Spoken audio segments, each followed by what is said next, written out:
Oh shit. The shit's hitting the fan now with your boy Drake. You got the Hells Angels that are now involved in OVO beef. It is being said, and there's a little bit of proof, just a little bit, allegedly, that Drake has been down with white supremacist groups and gangs out of Canada. Did y'all know that? The rabbit hole goes deeper. And those white supremacist gangs allegedly, apparently, coordinated an attack on the rapper Rick Ross.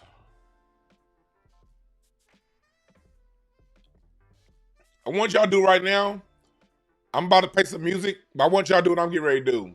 Go to your Facebook, go to your Instagram, go to your Twitter, and share the broadcast.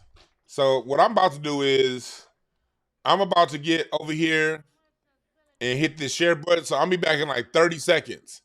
So what y'all need to do is hit the share button and let's get to going in 30 seconds, all right?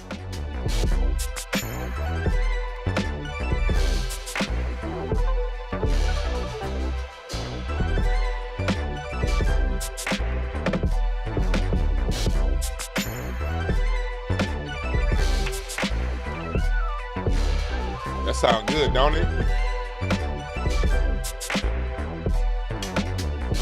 That sounds good. All right. Copy. Copy. Then I'm gonna hit that. Boom. Paste. And then I'm gonna go to Twitter. And I'm gonna type the same thing in over on Twitter.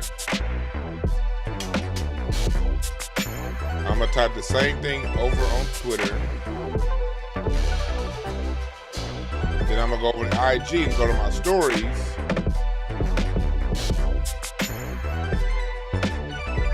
And then we go, let me see here. Let me see the link. I'm posting these links, y'all. So y'all need to be doing this shit with me.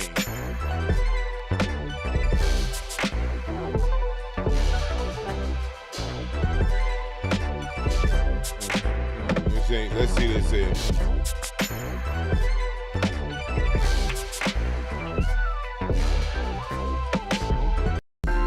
Let's see here. Let's see here. Okay. Copy. Paste. Again, I'm sharing the video right now, right? I'm sharing the video. I am sharing the video right now. Paste. All right, cool. All right, cool. So thank y'all for joining. I hope y'all did what the hell I just did, and that's share the video. And then hit the like button, hit the subscribe button. And let me put my social medias down there so y'all know where to find me. Find me on all my social media. Well, that's all of it, but it's at Dewan B basically everywhere. At Dewan B on Instagram, Twitter, at Dewan B on YouTube, and also my Patreon. I got some more music history classes that will be uploaded to the Patreon this week. So you can either buy the music history course, or you can join the Patreon and get the music, and along with all the other stuff that I teach at a discounted price, of course. But we are here. We are here right here. So what's going on right now? Let me give you guys an update as to what's going on. All right? And then we're going to get all the way into it.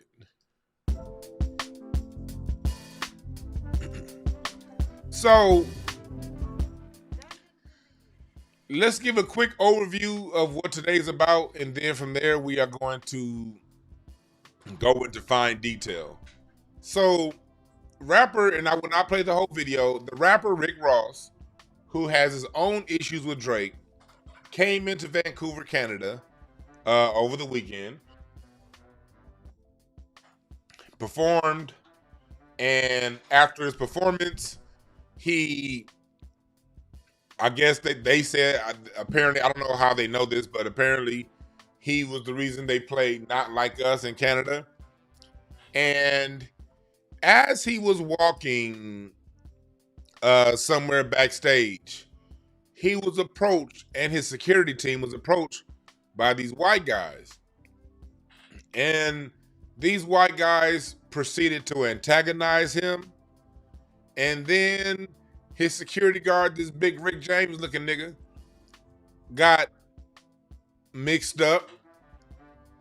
And then some other part of another part of his security guard team got knocked all the way the fuck out. And while they were beating these two black men, they was calling them nigga, nigga, nigga, nigga, nigga. Nigga, nigga, nigga, nigga, and mo nigga. All right? So that's basically what happened. He was beat by a whole bunch of white folks saying nigga. Okay?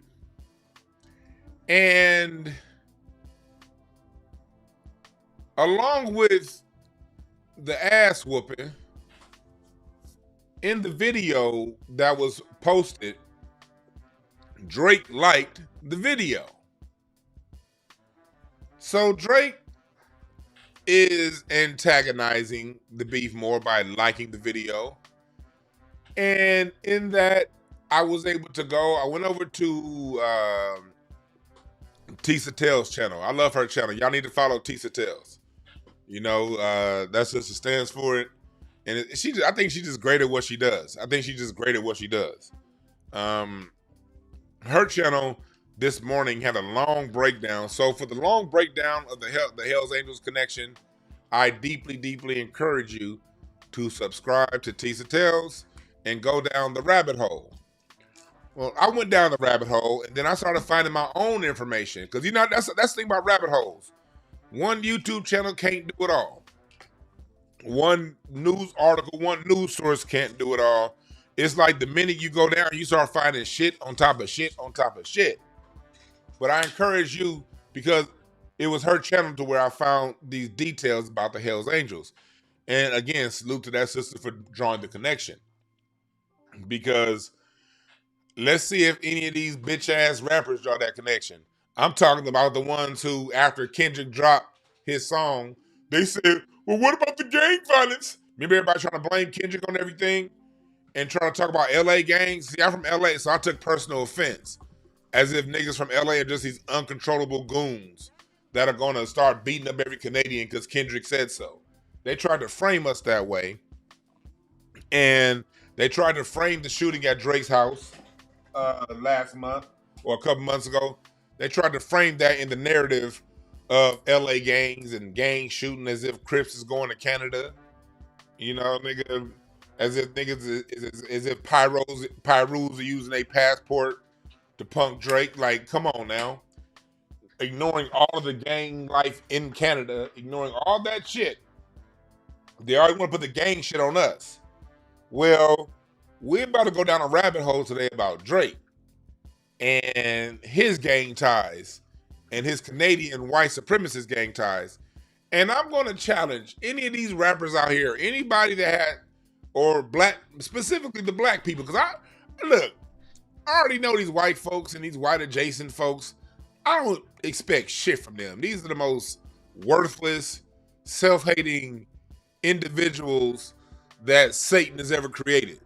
So I'm not thinking about these white supremacists and these white supremacist adjacents because they're not human. So whatever to what they do. But I do like white supremacists, and again, that's not all white people. I'm talking about white supremacists and white supremacist sympathizers. And that's a lot of you niggas too that are white supremacist sympathizers, by the way. So, but I want to put this on the black folks. This is the challenge I'm gonna put out there, and then we're gonna go through the details. But before I even go through the details, I'm going to challenge all of these black rappers, all of these black folks that like going around talking about something we need to do better. Everybody, every individual that tried to put this shit on Kendrick and LA gangs and how trying to blame Kendrick for escalating the situation and talking about violence. I want to see you niggas have the same energy to these white supremacists that Drake are connected to, using the N-word to beat up two black men that are connected to the rapper Rick Ross. I want to make sure that I put that all the way out there. I'm going to challenge you niggas to come with the same energy, because we just had a black man get attacked by two white supremacists that are tied to Drake loosely. All right, so let's get into how they are tied, how these motherfuckers are tied to Drake. Again, hit the like button, hit the share button, hit the subscribe button. You know you can always go to dewanb.com for all that I do. Subscribe to the email list at dewanb.com. Watch my documentaries, Bigger Than Hip Hop, The Black American Music Family Tree, which was awarded by Ace Magazine this past week for excellent work. My Black American Music Family Tree along with my documentary. So yeah, watch the doc on my website. Get the tree. Go to the shop, dewanb.com. If y'all missed the sale, you missed it. Actually, I forgot to take the Black American Music Family Tree t-shirts off sale. These should be off sale. But since they're on sale, if you want to get one now, get it right now. That shit should have expired last night. But whatever. If you catch it right now, you can get it. Because I'm taking that shit off sale the minute I'm done with this show. All right. So let's get into it. What's happening is they're trying to say Rick Ross was attacked by Drake fans. Well, were they fans or were they goons? Let's get further into it. I'm not going to play it all. I'm not going to play it all. But this was the site that originally I saw from that Drake liked the post from. And they're saying that, look, they're basically, this is a Canadian, they're basically saying they shouldn't have played Kendrick's record. And then so he goes in and talks. We see it here. We see the attack. Look at this. What's up, nigga? See, y'all are what's up, nigga. And these are by people that are going around. And look, this is where we draw the connection. These t-shirts you see right here. You see these t-shirts? These t-shirts you see right here, they're connected to a white supremacist adjacent group out of Canada. That's what these t-shirts are connected to. And I have some, let me take some screenshots that I have over here. Let me upload them. I forgot to do this part. So in this attack video on people on the people that are connected to the rapper Rick Ross, you see these t-shirts, all right? You see these t-shirts. And let me pull it up. Okay, cool.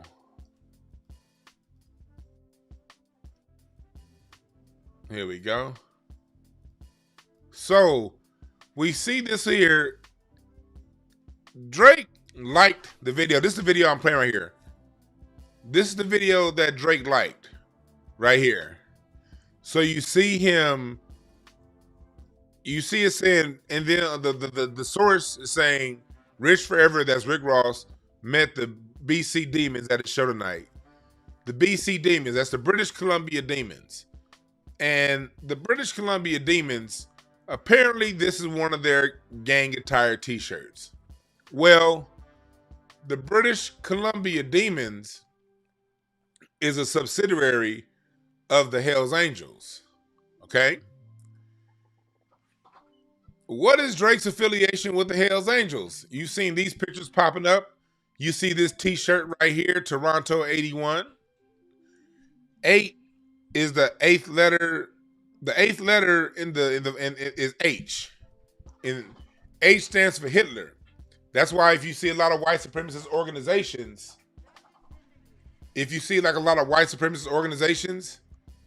they use HH for Hell Hitler. So what we see here now, let me take this down. What we see here is Drake wearing a Toronto 81 t-shirt. Toronto 81. So I said, let me go ahead and look up, because I saw this connection on this guy's channel right here, Demons Row. This guy right here. Lamar called Family Matters. In that video, a Hells Angel Montreal president is spotted. There's a conversation with... You see that? They said a Hells Angels, and this is on Demons Row TV. This is the channel. This is the full video right here on Demons Row that I looked up. I'm going to put this right here in the comment section.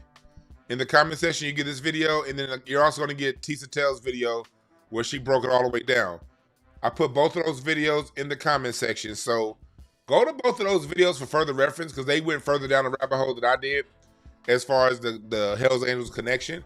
But I'm going to go on a different path. I'm using what I learned from these two channels and then start looking up on my own, and we're going to draw some connections here, okay?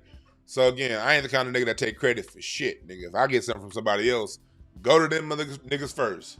And that's what the rest of you motherfuckers need to learn how to do.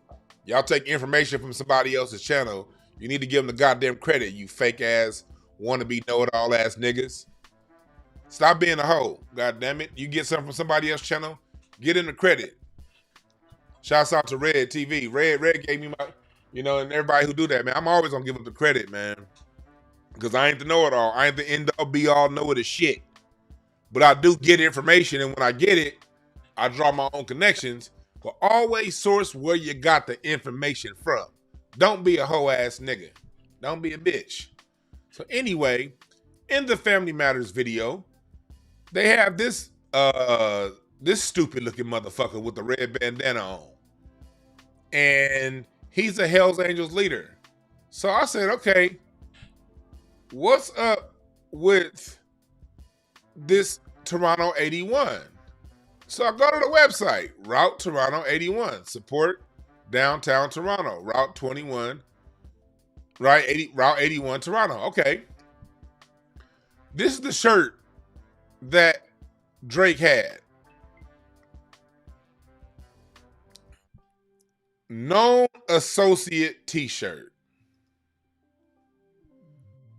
What is Route 81? They're connected to what?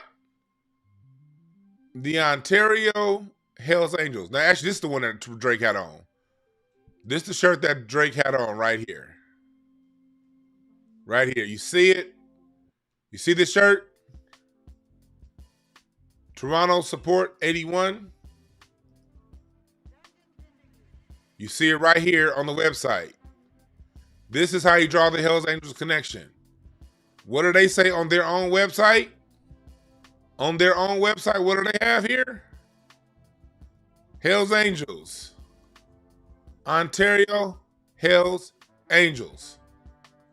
That's what they call themselves. DeJuan don't call them that. The pro-black crowd ain't calling them that. The Hoteps ain't calling them that. They calling themselves that.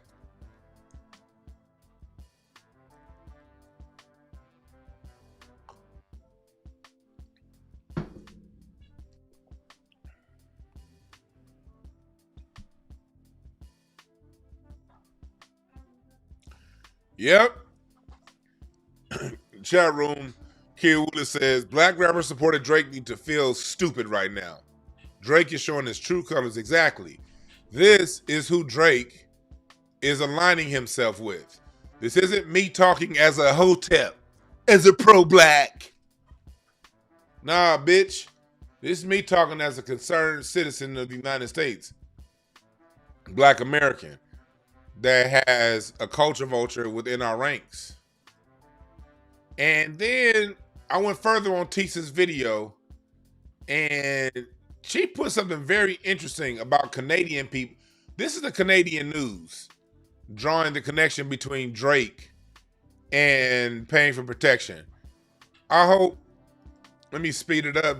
I don't know if Tisa hands out copyright strikes or not, but I hope she does it, because I'm gonna play part of her video. And again, I put her video in the description.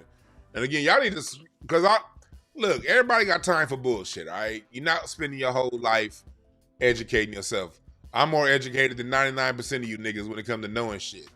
And goddamn it, I still takes time for the bullshit. We all need time for bullshit. Don't be there, oh, I'm gonna spend all time being black and permanent, and I'm gonna be studying, and why are you watching that filth and that trash, and why are you watching Gossip Shop? Shut up, nigga. Hell yeah, I be watching some gossip channels. That should be freeing my mind from the bullshit that's going on in the world. So yes, when the Housewives of Atlanta come on next season, goddamn it, with Portia being back, I'm gonna be watching that shit too. Niggas need time to fuck around. So shouts out to Tisa Tell's channel. I think hers is one of the best channels if you're gonna be fucking around listening to what's going on, and hers is one of the best ones. But go ahead and listen to this. Claim Hell's Angels, and the Hell's Angels played the dog mess out of him and told him, go, like, run away, little boy. Okay, again, even the Hell's Angels, before he opened his pockets, and again, they're still not affiliated, he's paying them for protection, much like he... Let me go to this part of this news report. Let me skip part to where the news, because they kind of clown him on the news right here. Pays his daddy, Jay Prince. But they kind of clown him on the news right here. I don't think they're involved with him. I don't think he's a member. I think he just wants to look like he's a tough guy. You know, Joe, I think you're really onto something profound. I think he was looking for street cred. Hell's Angels aren't at fault for it. I don't know how they really feel about this guy doing it, but I don't think they're involved with him. I don't think he's a member. I think he just wants to look like he's a tough guy. You know, Joe, I think you're really onto something profound here. I mean, when you look at Drake, I mentioned in the intro, this is the fellow from the mean streets of Fort Sale. Now, for those not familiar with Toronto, Fort Sale is probably one of the very best neighborhoods in all of Toronto. That's where he grew up. Yeah, it's the absolute. So basically, these are Canadian news reporters saying that Drake grew up in the Beverly Hills of Toronto. In Forest Hills, he grew up in an exclusive, rich Jewish neighborhood. And they're covering, this is 5 years ago, Drake, his connection to the Toronto Hells Angels. This is from 5 years ago. Opposite of straight out of Compton. And I think for street cred, I think because of the rap hip hop culture, it's important that you have this really badass persona, that you're a gangster. You know, that's what really counts. I don't get it myself, but his lyrics reflect that. I mean, and rap, I guess goes with it. That's art. We're not into censorship around here. And so, it is what it is. This is one of these things where, you've got a guy who wants so badly to be part of that scene. Yeah. And how he does it is, and there's a lot of things to like about Drake. I mean, his career success is there. He's from here. I think a lot of us are enjoying how successful he is. And he's taken some of the local people with him. But the problem is they're on bail for violent crimes, taking them to Europe. And I think that's the part that really bothers me. And for me, David, it's the whole thing that goes back to around 3 years ago when Ariella Navarro Fenoy was shot down at the CNE at the music nightclub. Right. There was a woman. Yep. So you have Drake tying himself with a known white supremacist organization. What's that bitch name he did a song with? Cabello? What's that broad name they did a song with? What's her name?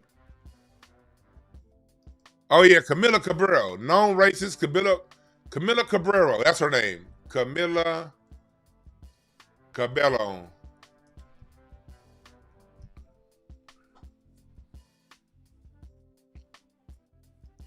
The same lady who back in 2019 got called out for her racist language. So you keep seeing, and Drake just released a song this past weekend that dropped with her, a known racist. So what does this all mean? What are we talking about here? People are going to be saying stuff like, oh, Drake is Canadian. Drake is mixed with black. He can't be a Hell's Angel. You're right, he can't be. But guess what? money talks. Drake can't be a goddamn blood or pirate. Ooh, money talks. When you got money, you can be a part of any goddamn gang you want to be. And Drake is using his money to tie himself with white supremacist organizations. And anybody that's cool with that's dismissing it, fuck you too. So this is what we see here. What do we see right here, big picture? What do we see right here? We see Drake, Studio Gangster, meeting Studio Gangster Rick Ross. We see a lot of studio gangsterisms going on here. Rapper Rick Ross was a former correctional officer, somebody who went to college and played football, and then took his name from a real life gangster, a real life dealer in the real Rick Ross, and he's been playing this, or I should say cosplaying this big thug, this boss pushing weight that got it all, and went to Canada and got his ass whooped by white folks on camera and his people. And you see him running out the back gate while his two people in his entourage are getting mollywopped by white boys.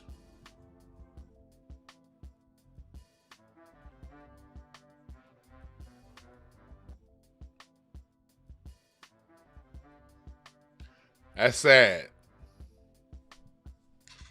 That's why, as a black person from South Central LA, I get tired of these studio gangsters.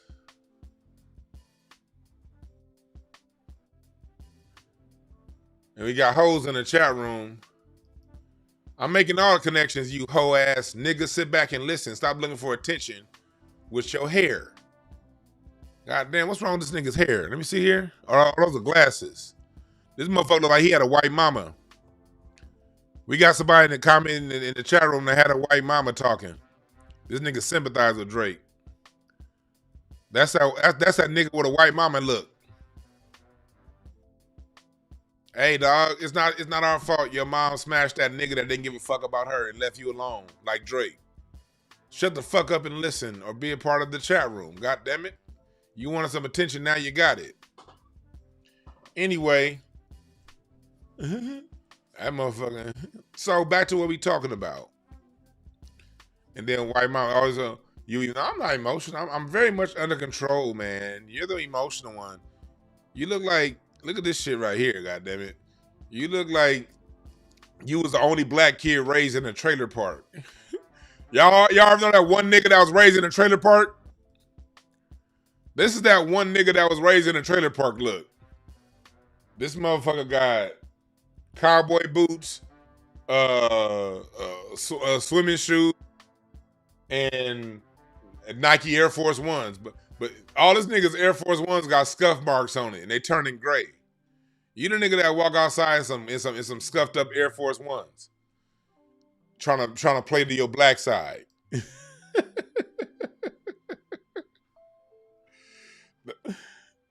That's the nigga that will be in some straight up scuffy Air Force Ones, and that'll be him on this is my black side. You Drake sympathizing ass nigga. All right, so back to what we talking about.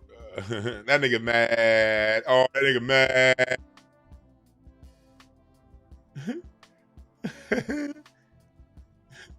Hey, I'm married. The fuck you mean? I ain't trying to get laid. I'm married. When I want to get laid, I go home.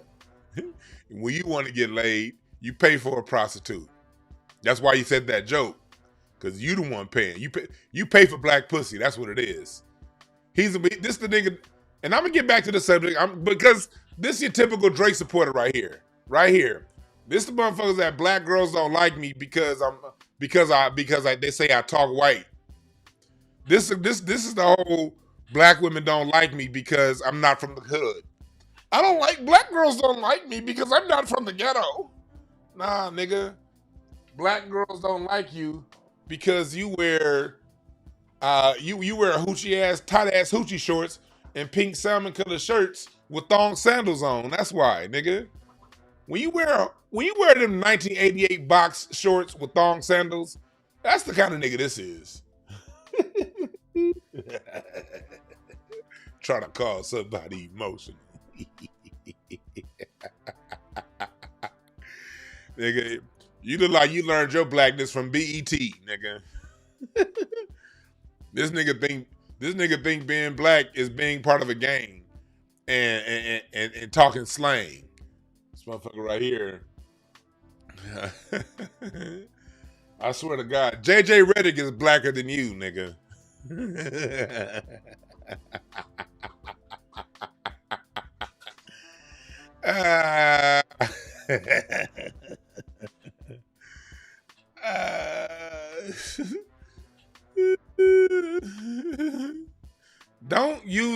Don't say my G.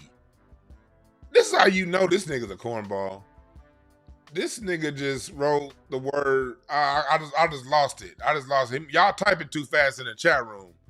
Y'all typing too fast. He responded. He said, "Don't." We said, "What's thong sandals, my G?" The nigga just wrote my G. Can y'all scroll back in the chat room and look for him? I lost where he went. The nigga typed my G. What the fuck kind of cornball ass nigga types my G? Matter of fact, my G is some shit niggas stopped saying back in the 90s.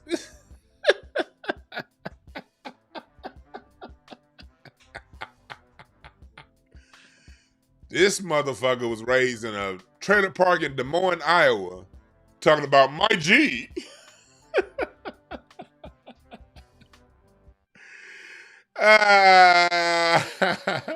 Hey, if y'all new to the channel, this is what I have fun, man. I don't take myself serious.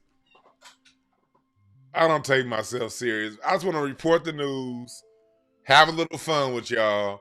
But if you come into my chat room, looking like this, looking right here, this nigga right here. If you come in my chat room looking like this, trying to talk black and act black while defending Drake, this is exactly this is the problem with Drake. Drake brought these kind of niggas to hip hop. If this was the 90s, this nigga right here would have been listening to Hootie and the Blowfish. This nigga would have been listening to Hootie and the Blowfish.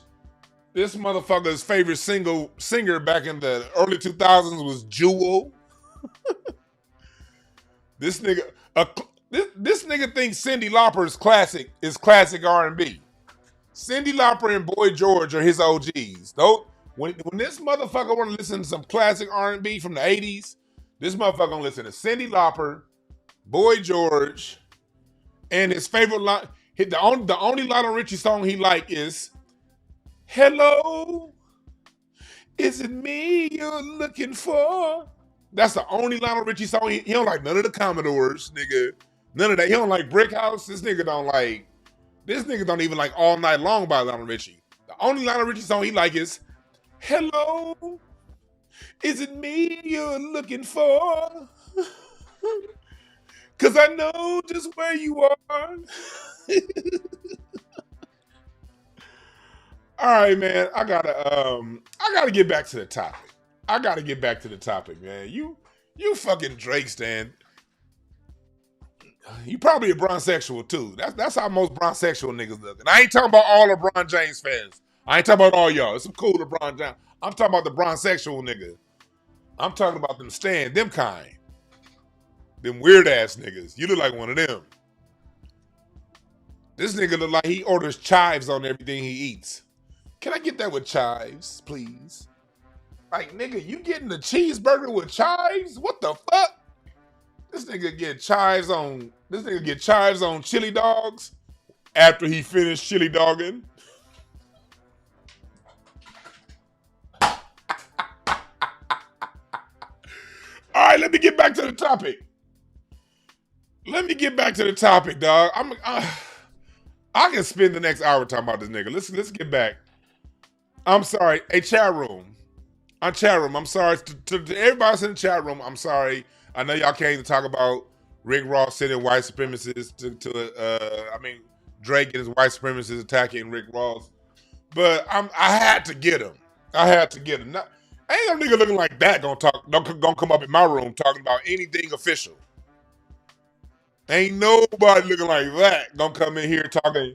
Nigga, don't learn your place when you're around real niggas. Get tired of these niggas I was raised by their white mama in a trailer park that blame everything bad on them on their black side, coming around real niggas trying to speak out of turn. Sit your ass down, clown, and listen to DeJuan Brown, nigga.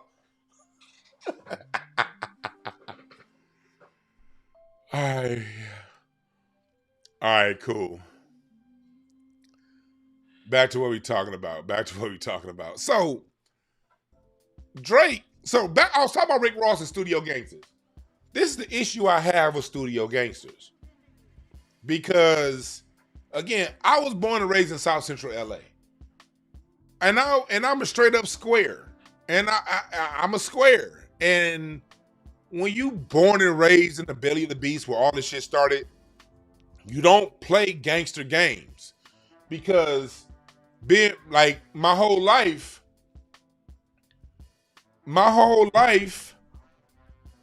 I've seen the shit go the wrong way.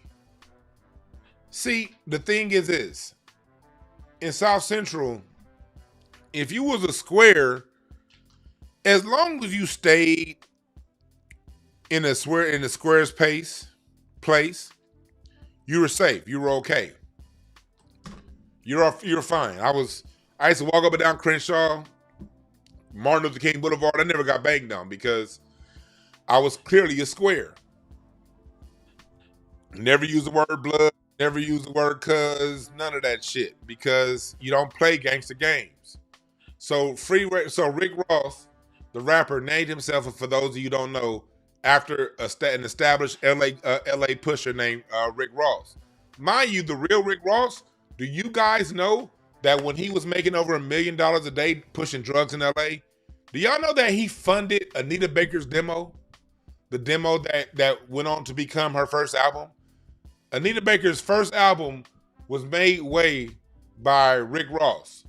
And the real Rick Ross wasn't a notorious thug, but he pushed a lot of weight, but he was known for being fair, and he developed a reputation that this now fake rapper Rick Ross adapted the man's name, adapted his likeness, adapted his whole lifestyle and his music, plays his whole drug pushing. And don't get me wrong, I like Rick Ross's music. Don't get it twisted, nigga. When 16 ain't enough, that's my shit, nigga.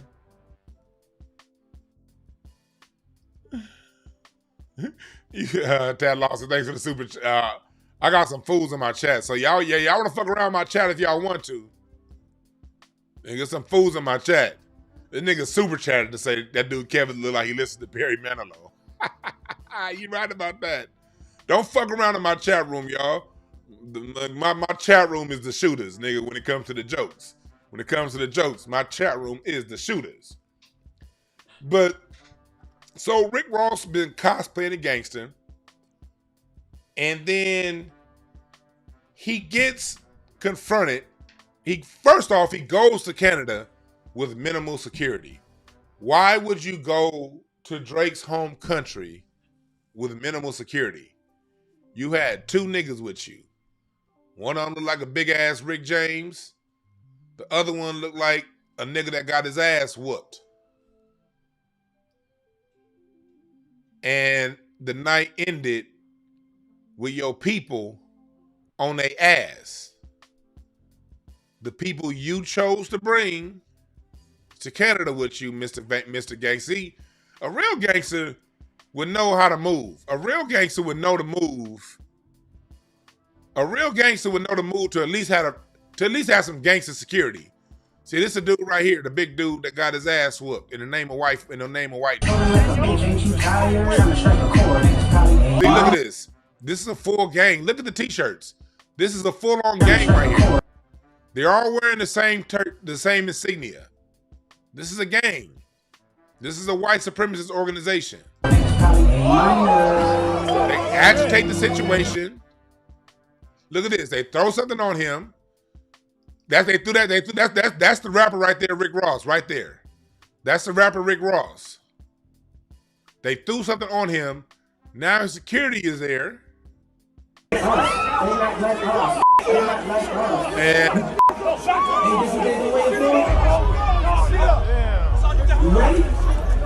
they start fighting. They're all wearing the same gang attire. They're all wearing the same gang attire. And they see Rick Ross. If you're going to play, you attract that kind of energy when you play Tough Boy. Studio Gangster. Attacked by people associated with another studio gangster, Drake.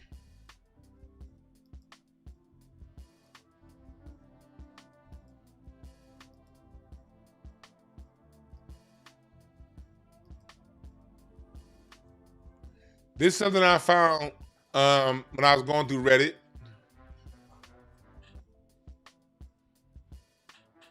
About the Hells Angels supporting Drake.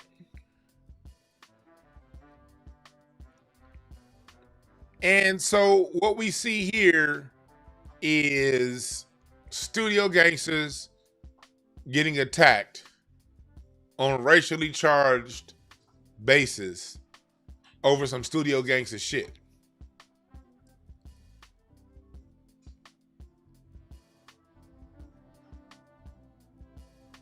And so let's go into it. Why is this important? Why are we talking about this?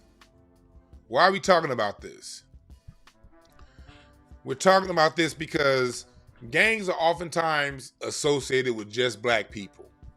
We have gotten labeled with the progenitors of gang life. We've been mislabeled that. And a lot of it to our own doing with the music, the studio gangster music that we put out back in the 90s.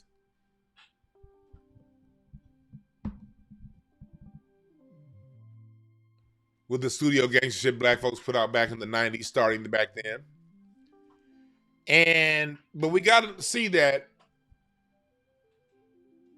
gangsters just ain't us. The big gangsters, matter of fact, when it comes to the gangs, black people, black Americans, black gangs are the least, we are the least gangster of all gangs. I said it. Have the least control of anything than all gangs. And are the most targeted and marginalized than any other gang. Why am I saying that? Black gangs don't control any drug trade. Black gangs don't control, nor I doubt they ever even want to control any sex trade. One thing about niggas ain't even trying to control no sex trade. Matter of fact, in LA, like in the gang life, the gangsters and the pimps are two separate entities. The gangsters and the pimps are two different. In Black America, they're two worlds: the gangsters and the pimps. And the drug dealers, the hustlers. Those are three different worlds in Black America. You got your hustlers, you got your gangsters, you got your pimps. And they all can occupy the same corner in traditional black society and now step on each other's feet. But we don't control anything on any large scale. Whatever corner a black person got, they're getting the drugs from either a white person, a Russian, an Asian, or a Mexican. And the Mexicans get power through the white people, okay? Hells Angels are a white supremacist groups that control not only the drug trades, but also the sex trade. And it is assumed and it is talked about and alleged, I'm going to use those terms, alleged, assumed, talked about, suggested, that the Hells Angels are the ones that control the sex trafficking trade and the drug trade in Canada too. And it's important, sex trafficking trade, because as we all assume and we see based on his actions, Drake has no issues getting with the little ones, getting with the kids. Drake likes them young and dumb. And it makes sense that he'd be close with one of the Hells Angels. the leader of the Hells Angels, a group that is known to control these trades. This guy right here, Andrew Konel. Let's see if we do some more digging on who Andrew Konel is. Let's see. Let's do some live Googling.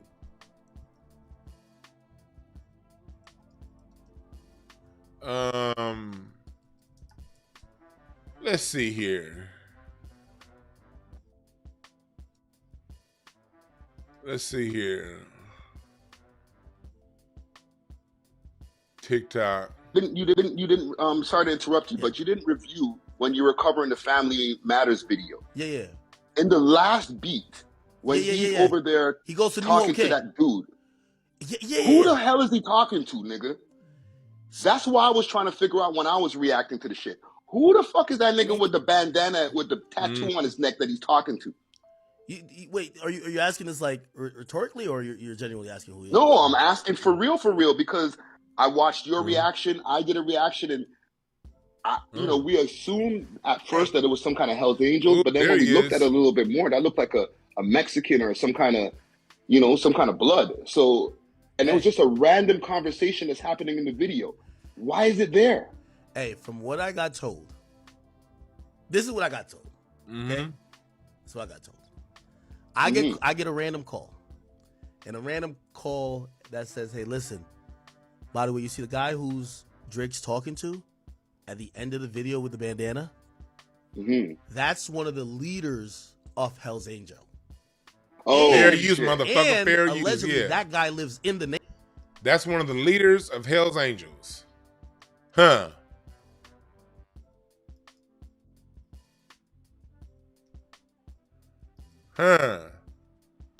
Andrew Konel.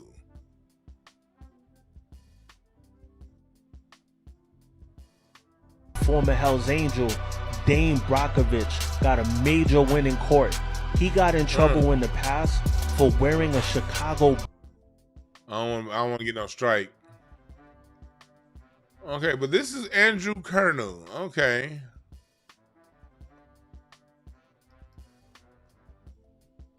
Oh, no. Let me get out of that. Boxed in. Okay. So it's not just me here.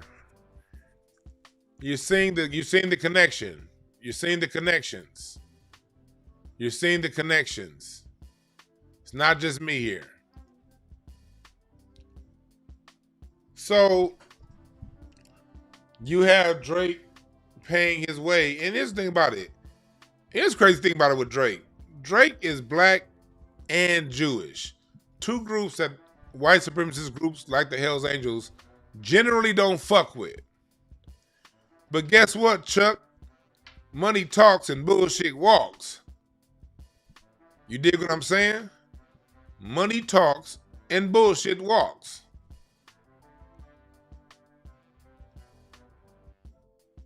So, this is what I said, Degrassi's Angels. So, this is my challenge. Now that we talked about this is my challenge. All of these black rappers that came out talking about Kendrick and how he needs to take responsibility for the shooting at Drake's house. Y'all remember people saying that? If it was connected to Kendrick, he should take some responsibility. I heard that the whole day, that first day of that shooting at Drake's house. If this is tied to Kendrick, he should apologize and take some attention and take some blame for that. Chat room, is it just me? Or did y'all see that too? Do y'all remember that?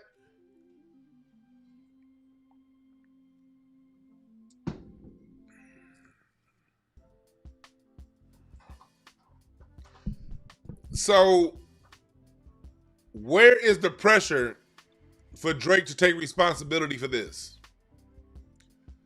Drake didn't stand idly by at the video of Rick Ross being attacked by white supremacists while blurting the word nigga. He liked the post.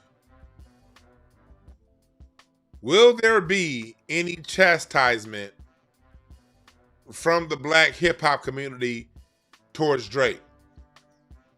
And I'm talking about specifically supporters. And this is why I always talk. And this is let's break this down. This is why we must draw a line between Black Americans and the people imitating Black American culture.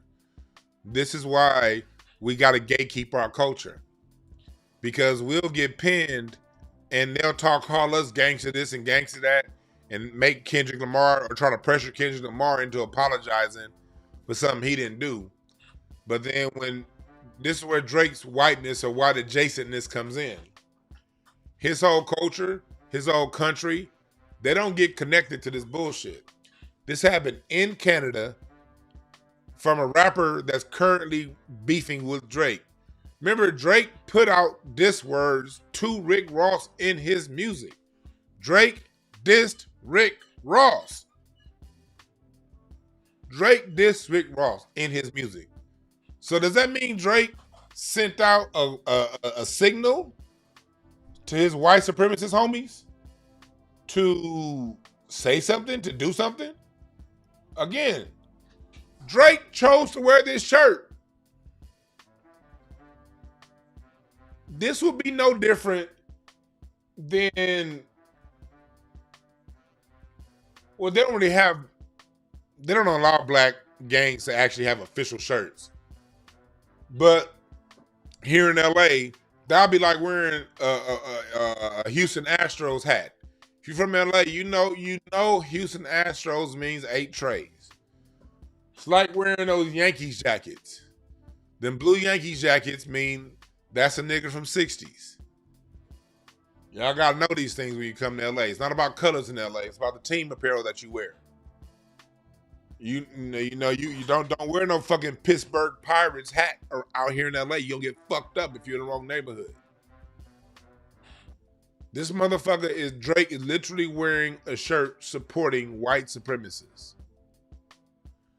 I'm going to need all of those rappers that got heat for black people and black rappers to say something about this. Why is Drake allowed to wear a known white supremacist organization's t-shirt? Yeah, I said Hoover. A Trey.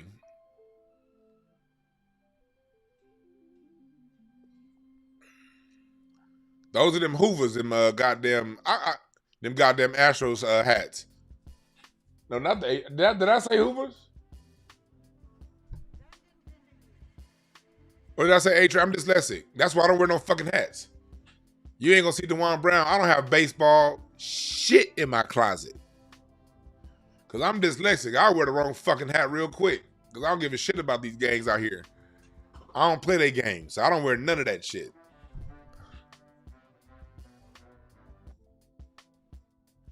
Hell no, I don't wear no fucking St. Louis Cardinals. Nope. Yeah, nah, just wear, if you're gonna wear a baseball cap in LA, just wear a Dodger cap or Laker cap. You'll be fine. Dodgers or Lakers, you'll be fine. Just wear Dodgers and Lakers out here. That's it. That's the only thing. And I don't even wear Dodgers and Lakers hats. Cause shit, one day some gang might. Cause then if you wear Dodgers shit, now you got the Mexicans, and you got the Serranos and the Norteños. Them Serranos and Mexicans were the Dodgers, and the Norteños were the 49ers. You got that dynamic when you wear Dodgers shit out here with the Mexicans. But the Mexicans usually don't fuck with black people. Mexicans don't fuck with black people. They only fuck with black people if it's like 30 of them and one of you. So you don't have to really trip on Mexicans fucking with you out here. Now, if it's like 30 of them and one of you, then they might try it. But if it's just 5 or 6 of them and one of you, they ain't doing shit. Yeah, we got too many rules, Ben. I don't wear hats. I don't wear nothing. I don't wear team nothing out here. I ain't got no team apparel, nothing. Nope, these rules change too fast and I'm dyslexic.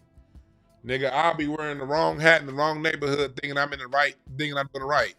Nigga, you will see me wearing a goddamn Yankees jacket in a goddamn over east of the 110 thinking I'm cool.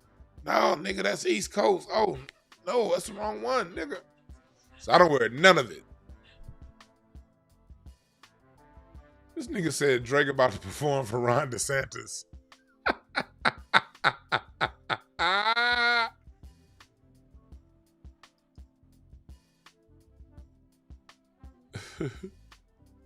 So, oh, you say you live in East LA?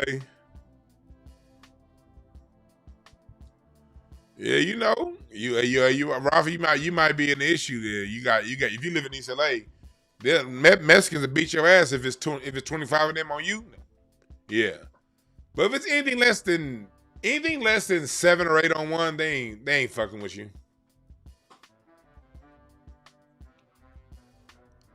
So, what we have going on here is Drake openly supporting white supremacists. And then going back to that girl, he did a Camila Cabello. He did a hit with her. He did not a hit. It wasn't. It was a flop, actually. Premiered like at 150 over the weekend or something like that. And let me see here. They won't show what she said. Camila Cabello. I'm trying to look at what she actually wrote. Let me see here. Camila Cabello, look her up, and the racist shit that she wrote. I'm looking for, because this off top of this part here. Because it's hard for me to, because they keep telling you that she wrote racist stuff, but they're not taking you to the actual things that she wrote, because, you know, they like protecting people who are racist towards black people.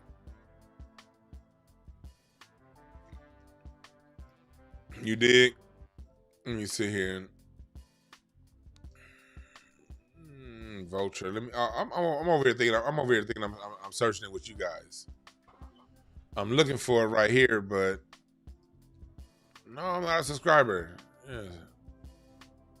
I'll reach my monthly article limit, then fuck y'all. So, nah, they're not showing the actual tweets. I want to see the actual tweets. They're not showing them. Let's see here. Let me see here. Where are the tweets? Oh, they're showing the apology. Man, okay. See, that's what they do. When people are racist towards black people, you ever notice that? When somebody's racist towards black people, they do their best to scrub that shit. The only thing you can goddamn see is the apology. But you can't see the actual tweets. Well, anyway, this has been going on for a while now. And Drake just released a song with her over the weekend after Kendrick talked about Drake and his racist language towards black people.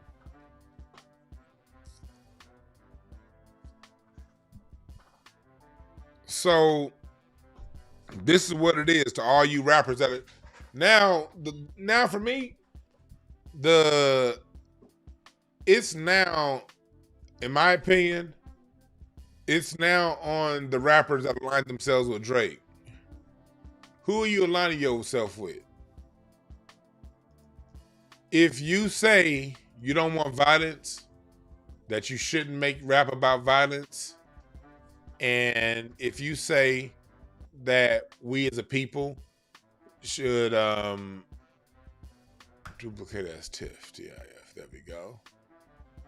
Let me save this, because I want to make sure I save Drake by himself. I don't know who that nigga is next to him. It's probably just a brother happy to get. I don't know who that is. And so I don't want him to be part of this rap. I'm sure he didn't know Drake had that shirt on. I'm sure that brother didn't know Drake's shirt.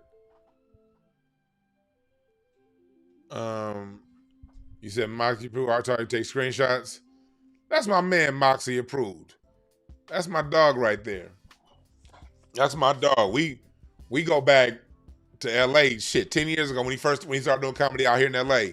It's dope to see Moxie Approved's channel. I know that nigga live all across the world now. He be all over. But when Moxie lived in LA, we used to run across each other a lot, man, and chop it up, man. So salute to Moxie Approved. That's my guy right there. Nothing but love for him.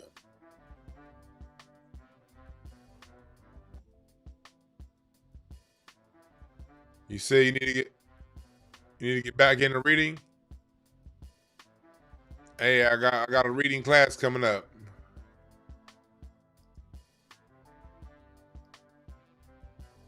Yeah, much love to y'all.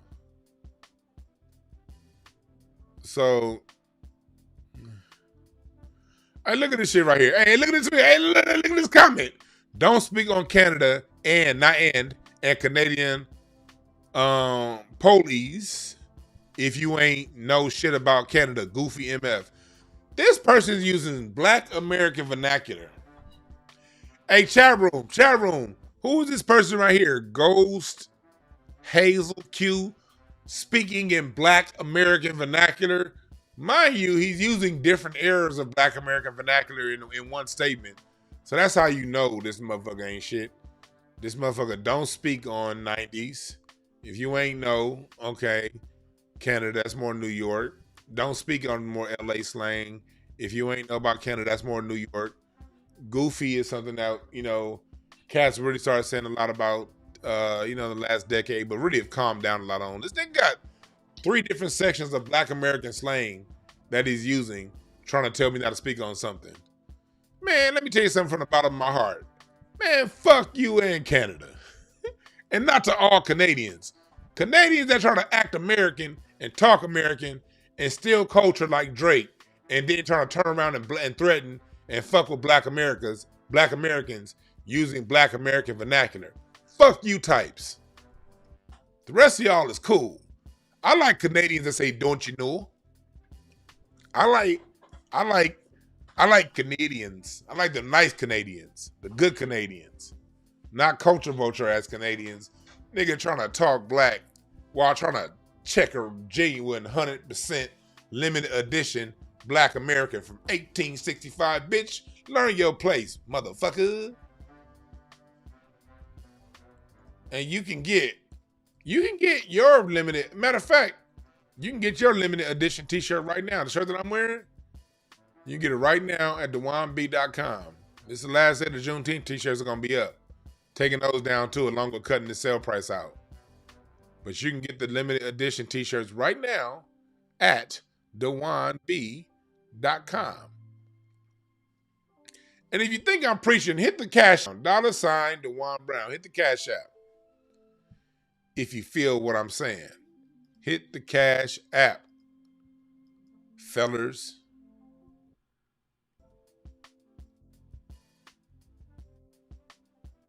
There's plenty of good Canadians. I mean, what are good Canadians?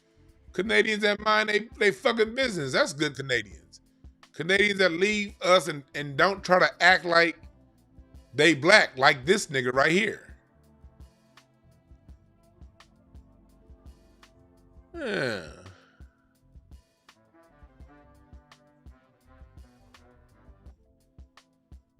So, you're never going to catch me making blanket statements about anybody or any group.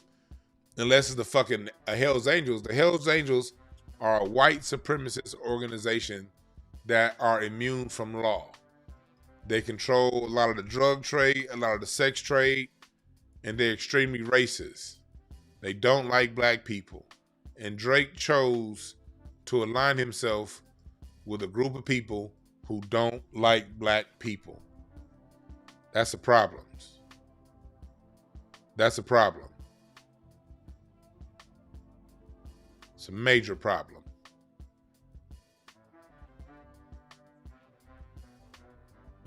It is a major problem.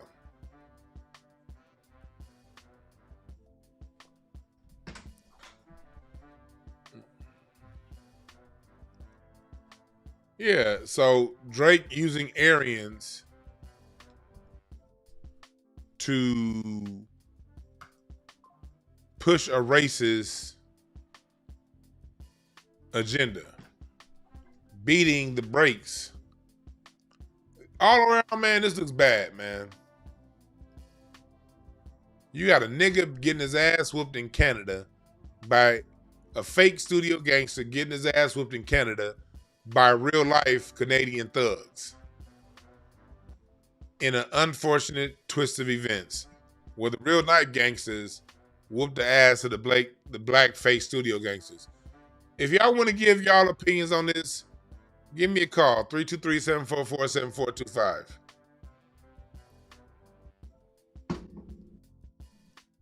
(323-744-7425). What do y'all think about this whole situation? Boy, Rick Ross.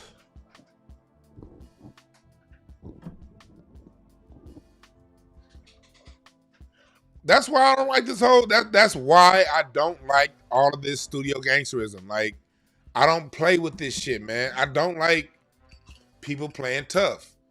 Don't go around making careers and monikers off of something that you're not. Because one day you might face somebody who is. Caller, I tried to answer your call, you hung up. Or I don't know if I hung up on you. But caller, call back. Call back, caller. I never get that first ring in time. Because I only get this shit 2 rings. Because I hate that jungle monkey ass ringer that this shit got. So I only give it 2 rings. I should have changed it to 4 to give myself more time to answer. 323-744-7425. 323-744-7425. What do you think about the studio gangster getting attacked by real white ring gangsters? What do y'all think about that?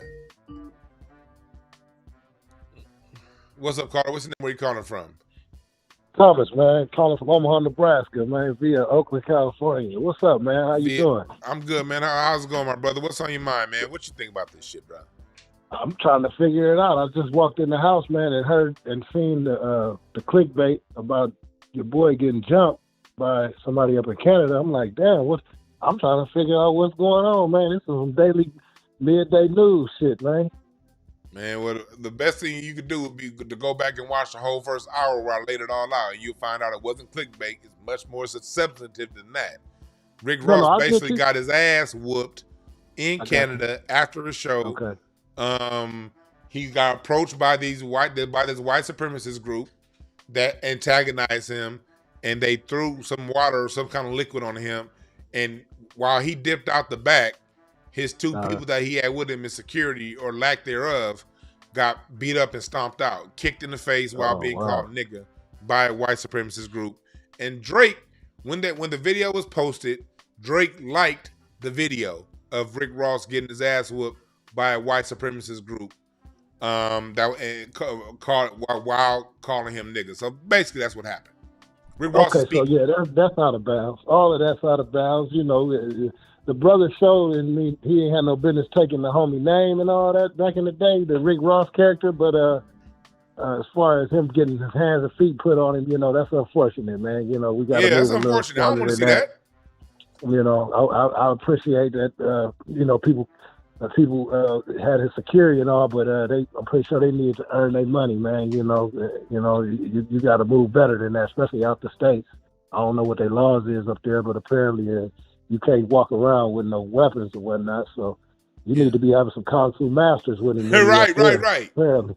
They didn't have no weapons. The only weapons that they had was their hands, and they used them effectively on them niggas. God damn. Exactly. Hey, man, it's good to talk to y'all, man. I've been checking y'all out, man. But you know, I'm gonna come back to the Bay. I gotta come back out there and do some business. Until then, man, y'all keep up the good work, man. Yes, sir. You have a good one, brother. You too, man. Yeah, man. Look, Rick Ross, the fake Rick Ross. Again, being a studio gangster does not mean he still should have got his ass whooped like that. You know, You know, there should be better there should be better security in Canada. And that goes also to show that there's a lack of, how can I say this? There's a lack of male leadership coming out of the Canadian community.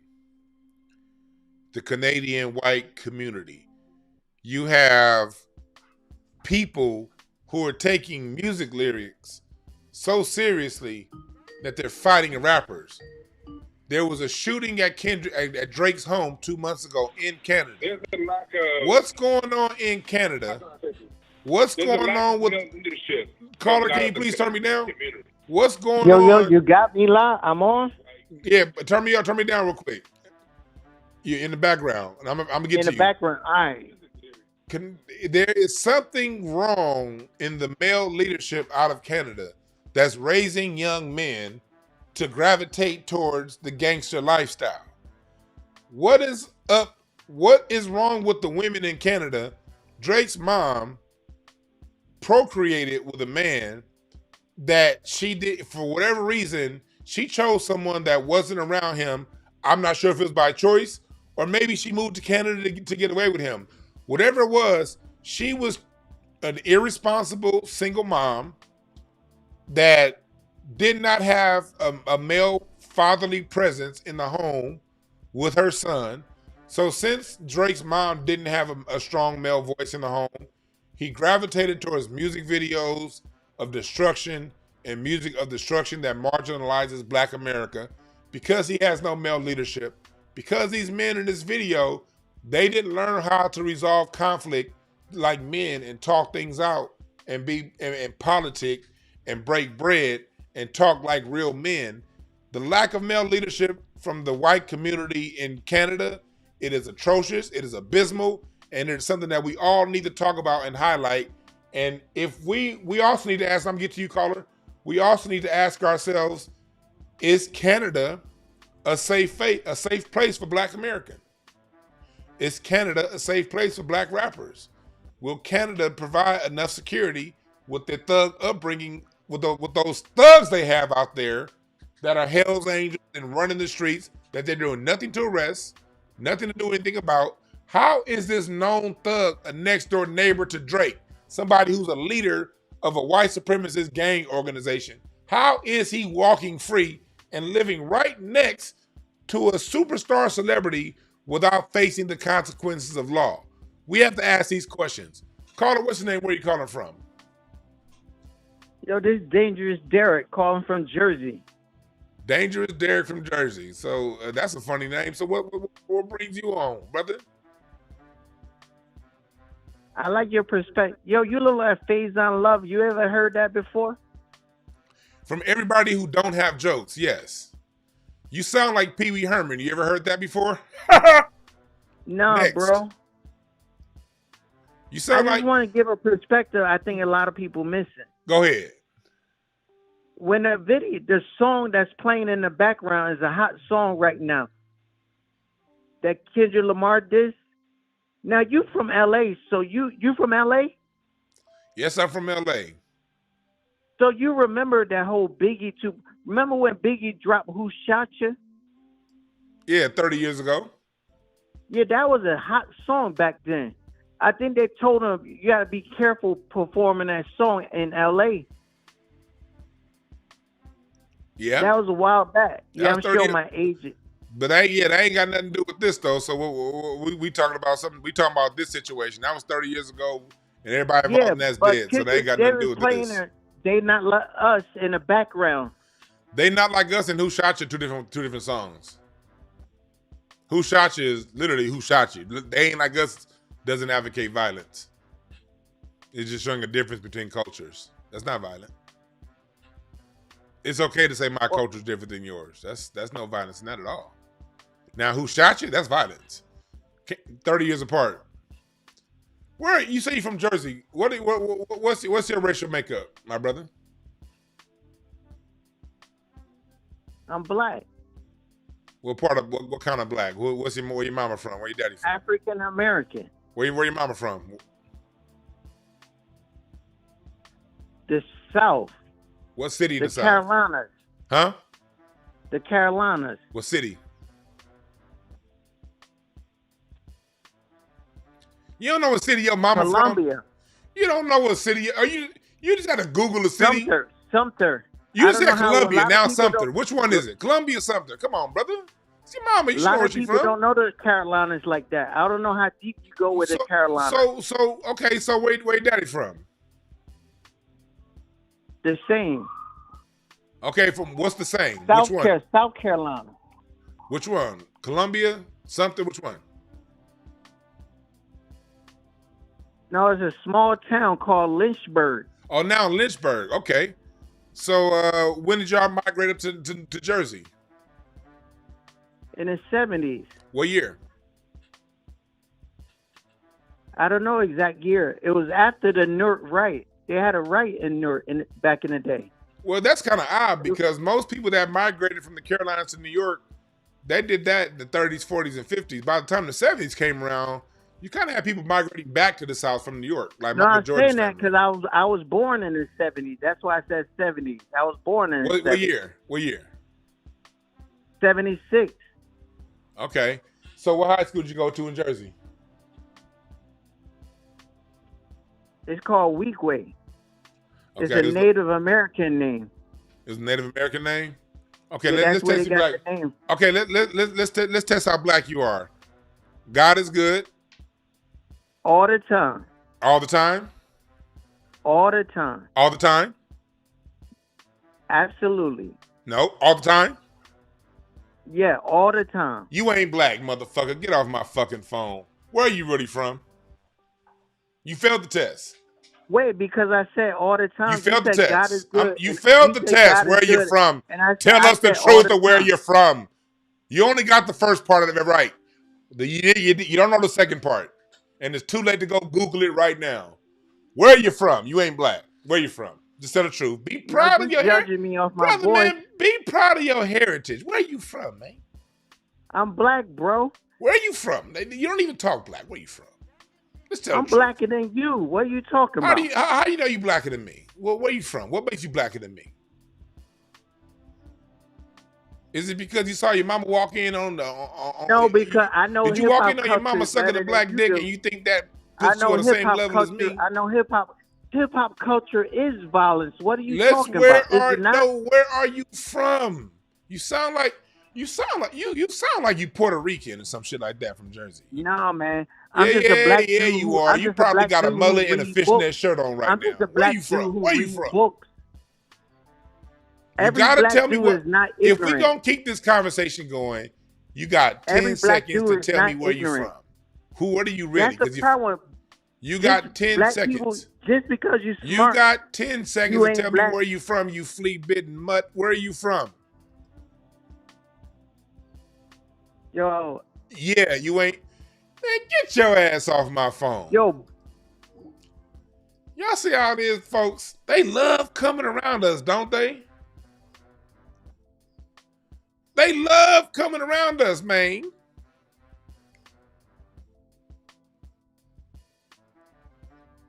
Oh my God, like shit.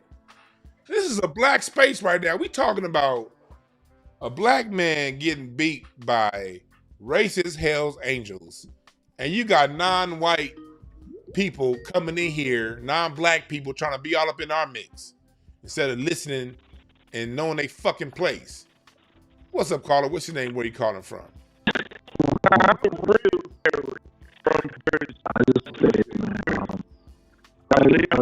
It's two of you niggas on the phone. Which one is talking? Are y'all playing tag team? What's going on? It's two niggas.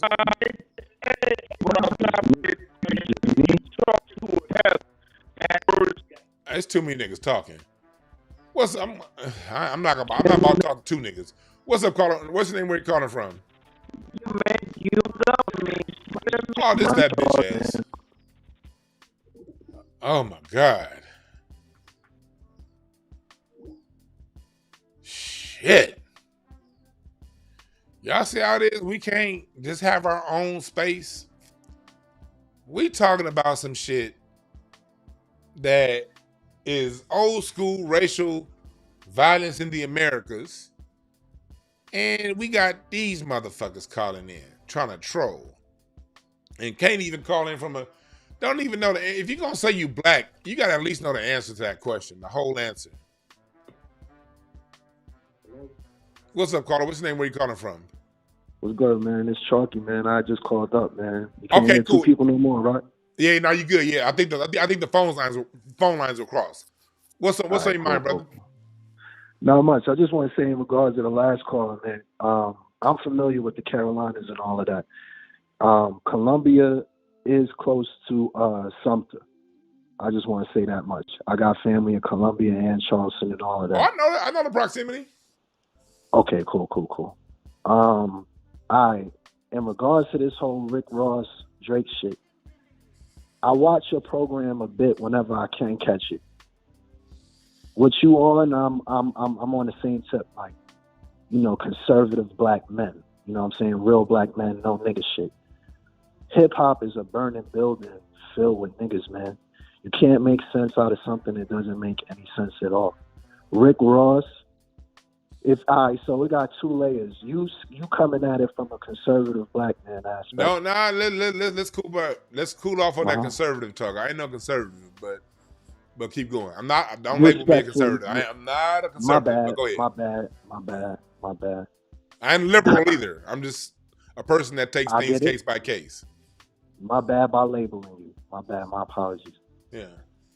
So on the nigga aspect, we'll say a black man and a nigga aspect. You're approaching it from a black man aspect, but this is all niggatry shit. First of all, you on the niggatry tip, you got Rick Ross. We all know he's a correctional officer and all of that, and he's supposed to be the biggest boss coming out of Miami-Dade.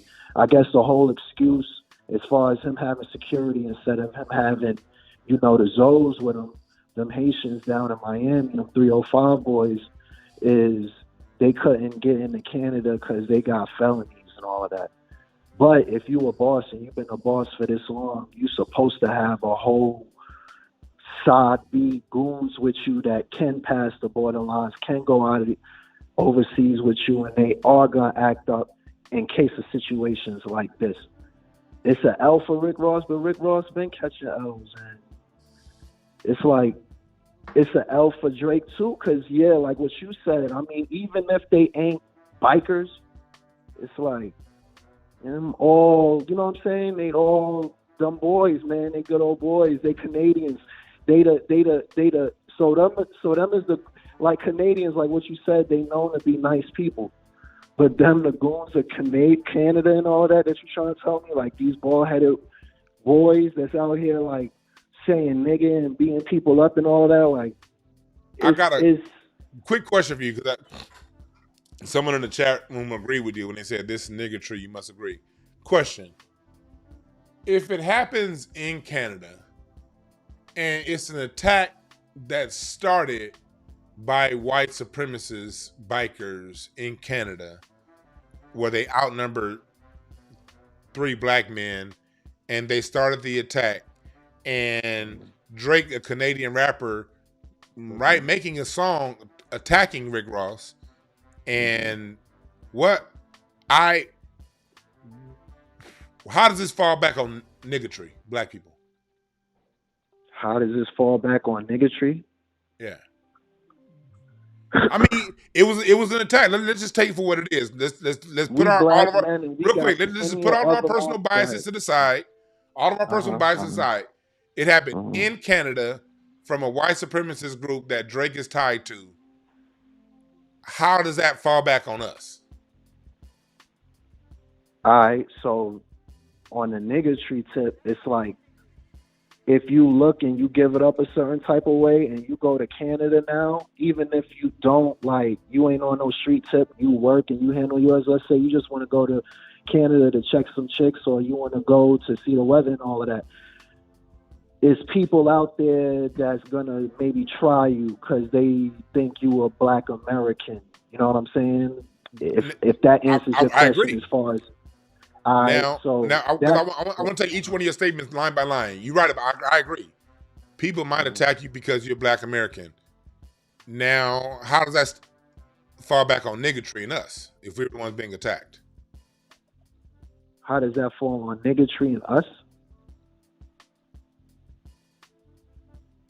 Why couldn't this be labeled white supremacist organizations attacking? Well, why couldn't this fall back on white supremacist that's organizations? very simple, brother. Or Yeah, Canadians? that's the reason why. The reason why I wasn't labeled that is because we ain't the ones that's in charge of the papers and the internet and all of that. No. We already know that. Real quick. No, I wasn't talking about them. I'm talking about by you and the person in my chat room. Y'all said it was niggatry. Damn them. I'm talking about how we speak in them. Me and you from Carolina. That mean you black like me. That mean we family. Like, why does it fall back? I'm just trying to figure out, and I'm not here to be very clear. I'm not here to attack you. I'm not here to marginalize you. Okay. I think I get what you're asking now. So why does it fall back on us? It falls on because it's plenty more other important stuff we could be talking about other than this. It's corny. But talking about a has-been rapper getting beat up by a bunch of fucking white boys up in Canada. No. But still, I want to answer the question. How does it fall? We could be talking about other things, and I do talk about other things. Just last week, I talked about the presidency and what's going to happen with this upcoming election, but I couldn't get people like you to call. I only had 200 people watching. Now I got 1,400. So the algorithm. When we do talk about it, YouTube. But go ahead. Going back to it. Yeah, we could, but we could be talking about this. I'm still trying to go back, and I'm gonna let you get the last word, but I need you to answer this specific question. Then I'm gonna let you get your what you want to say in before we split ways. I'm still trying to, in my head, trying to create an angle to how this attack that happened on Canadian soil from a white supremacist group that are backing a Canadian rapper that's raised by a Jewish woman. How is that come back to and get labeled by a black American like yourself and cats in the chat room as niggatry, as something that somehow comes back to us? The niggatry is going to apply that, okay, black, when you hear niggatry, the context of that is always, oh, black Americans started some shit, black Americans are doing some shit. That's what niggatry refers to. But so that's the first thing. I guess we have different definition of niggatry. When I said that, I meant like niggerdom, and I could respect the fact that you could be using it in a correct application and I could be using it wrong. What I'm saying in the aspect of like coonery, buffoonery, Martin Moreland, Mr. Bojangles, and all of that. But again, those are still black references when the black person was the victim. The perpetuator wasn't Mr. Bojangles. The perpetrators of the violence were the white folks. So you're saying in this aspect the victim was Rick Ross? Did he not lose did he not get his ass whooped in Canada? But no, like that doesn't mean anything as far as his records being sold, who he is. We're talking about this situation. He was the victim. Would you agree? In this situation, he finished performing, and the person, he didn't start anything. We getting into niggerdom though. You went up there to perform your nigga perfumery song up there in Canada around. So is niggerdom? So are we saying niggerdom is getting paid your rate to perform? That's niggerdom? I think that whenever you bring that type of energy that Rick Ross brings, I think that wouldn't have happened to J. Cole. I think that when you bring that type of energy that Rick Ross brings, and so you're blaming him bringing the energy, not the people who threw the drink in his face. And what about them? What do you label them? The people who started. Oh, that's part of it. That's what happens. You talk that, and that's what's gonna happen. Period. Oh, so they're justified. By a bunch of Canadians. So they're justified. Absolutely not. Absolutely not. But they don't get labeled. They don't get labeled. What you're talking about, that's the black man. What do you label? What do you label? But I'm trying to figure out, what do you label? Because when it comes to perpetuation of quote unquote niggatry, the oldest gangs in the Americas are white gangs. The largest perpetuators of gang violence in America, believe it or not, are white gangs. The Hells Angels, I know that. are notoriously tied to gang activities. What most people call niggerdom, the Hells Angels are a bigger perpetuator of that than the Bloods and the Crips combined. I get what you're saying. What I'm trying to say is, as a black person, and before we go blaming the media and how they label us, And before we go talking to other folks and saying, how do we label ourselves? How does a black person get jumped by white supremacists that are all in gang attire, calling him a racial epithet, and he was up there on business getting paid to perform.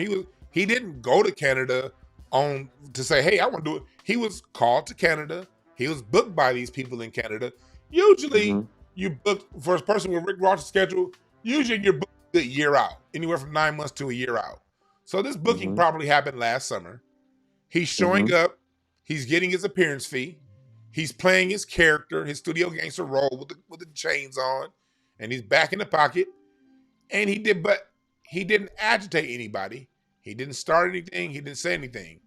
He was the victim. I get everything that you're going to say, brother, but let me say this. Everything that you're saying would apply better if it was Kwame Kilpatrick that was up there on that stage, or brother Umar Johnson. And that that's was not who was and up that's there, where brother. we that and was that's the where we boss, part. Rick Ross from And 305. right there, brother, is where we part ways, because the situation, and that's why I don't get labeled a conservative like you tried to label me earlier. No, black people don't have to be perfect. We don't have to be perfect. We don't. Why do we have? That's what they were telling us on the slave field. Do you know why scarves were banned in the state of Louisiana? The reason why black women had to wear scarves. The reason why black women had to start wearing scarves because in 1693, white men were raping these black women left and right and left, and they were getting away with raping black women. And their excuse was their hair was so seductive, their hair was so tempting that I could not control myself. So the state of Louisiana made a law that forced black women to start wearing hair bonnets and scarves to cover their hair, because if a white man raped them, the black woman will be blamed because of her hair. Similar thing as when you get into the Million Mission laws of the 1800s.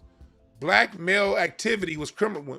When you go post-slavery and you go into the laws in post-slavery, the vagrant laws, if a black person was sitting around, didn't have a job, and was sitting around and minding his own business, he was criminalized and put into prison for simply sitting around and minding his own business. So I say that to say this.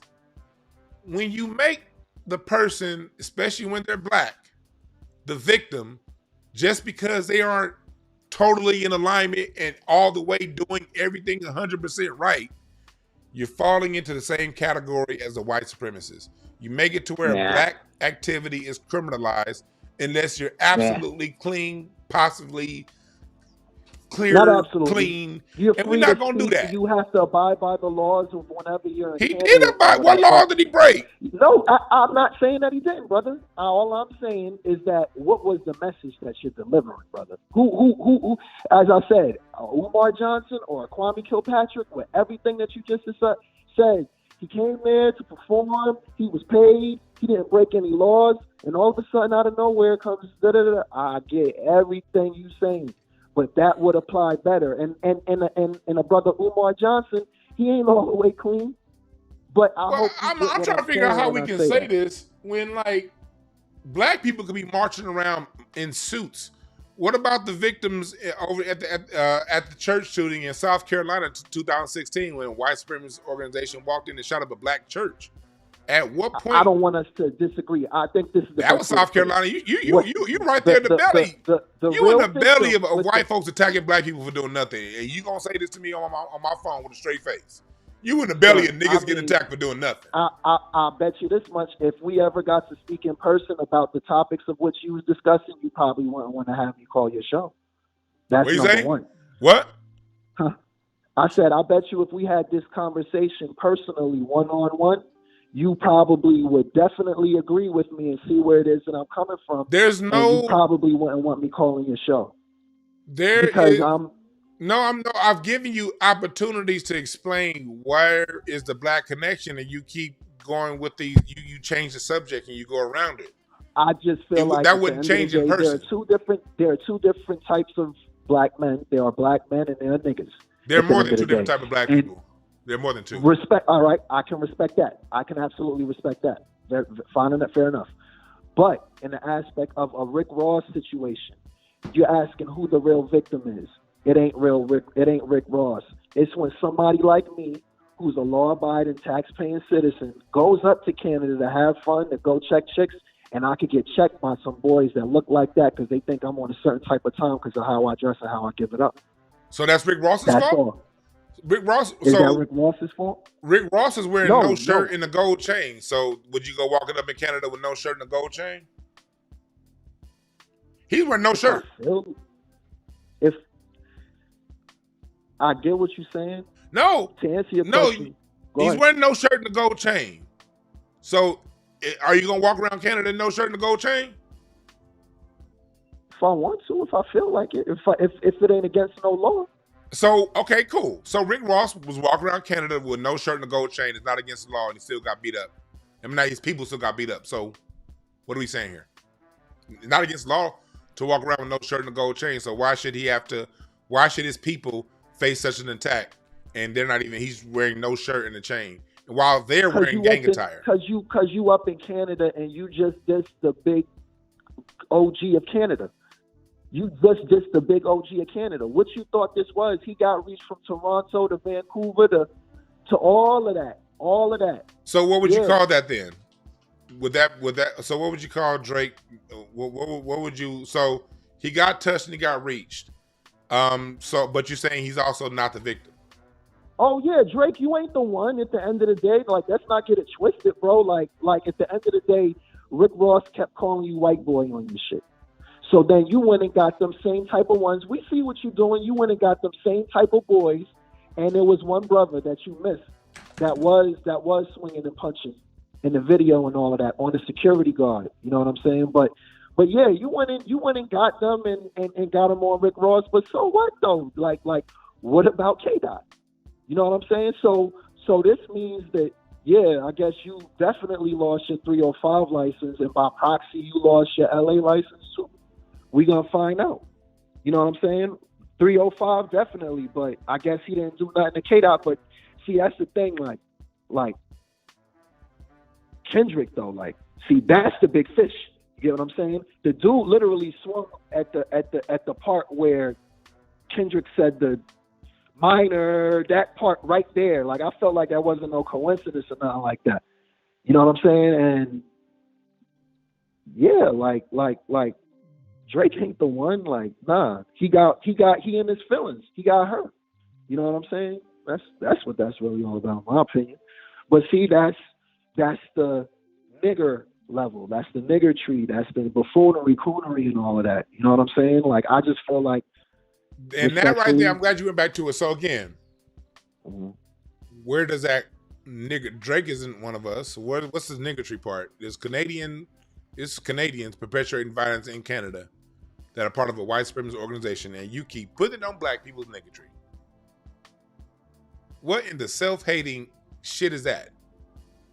Oh, I mean, I get what you're saying with that. Hey, yo, Drake is kind of caught up in a different type of world, though, because at the end of the day, his pops is black.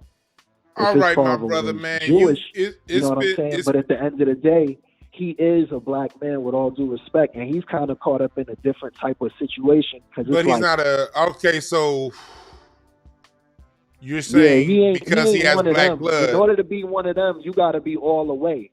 You know what I'm saying? He got too many of our features and all of that. That's not true. You don't have to be all the way to be one of them. That's never been true. Man, come on, man. Well, when we talking about them having children in 2050, yes, sir, we do. No.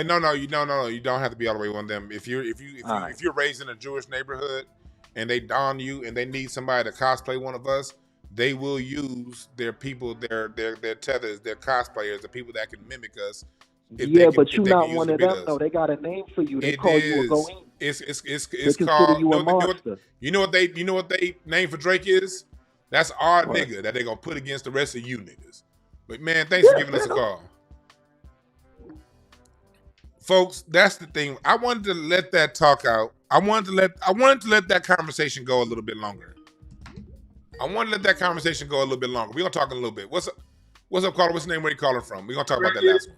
That's our nigga that they gonna put against the rest of you. Turn me down in the background. Okay. All right. There we go. Okay. How you doing? I'm good. How you doing? I'm doing good. This is Cassandra calling from Houston. Sandra from Houston. What's up? Yeah, what I wanted to tell you about this beef that's going on. One thing that the white folks are upset about is because black folks haven't killed each other yet, and it don't look like we want to do that. So they want to instigate it.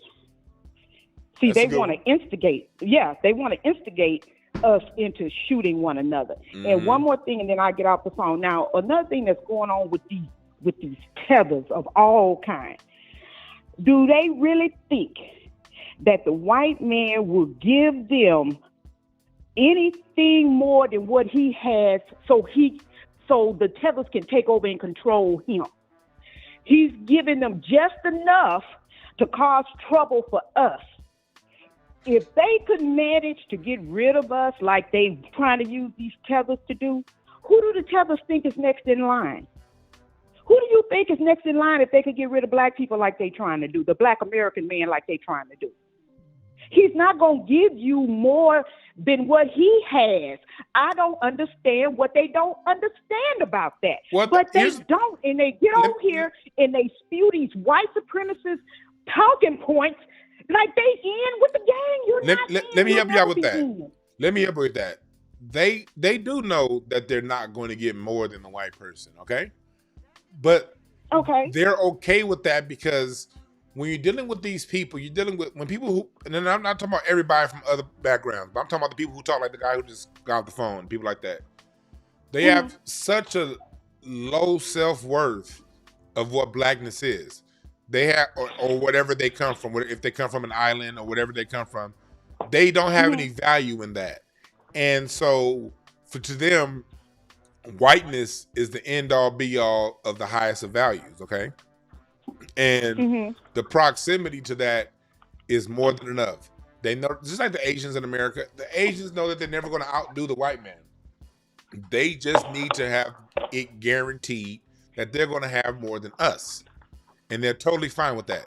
Because people like that, that think like this, they don't even perceive themselves as equal to a white person. So the concept of having more than a white person is inconceivable. But as long as they get a white person's pat on the head and have a little more than us, that's their pocket.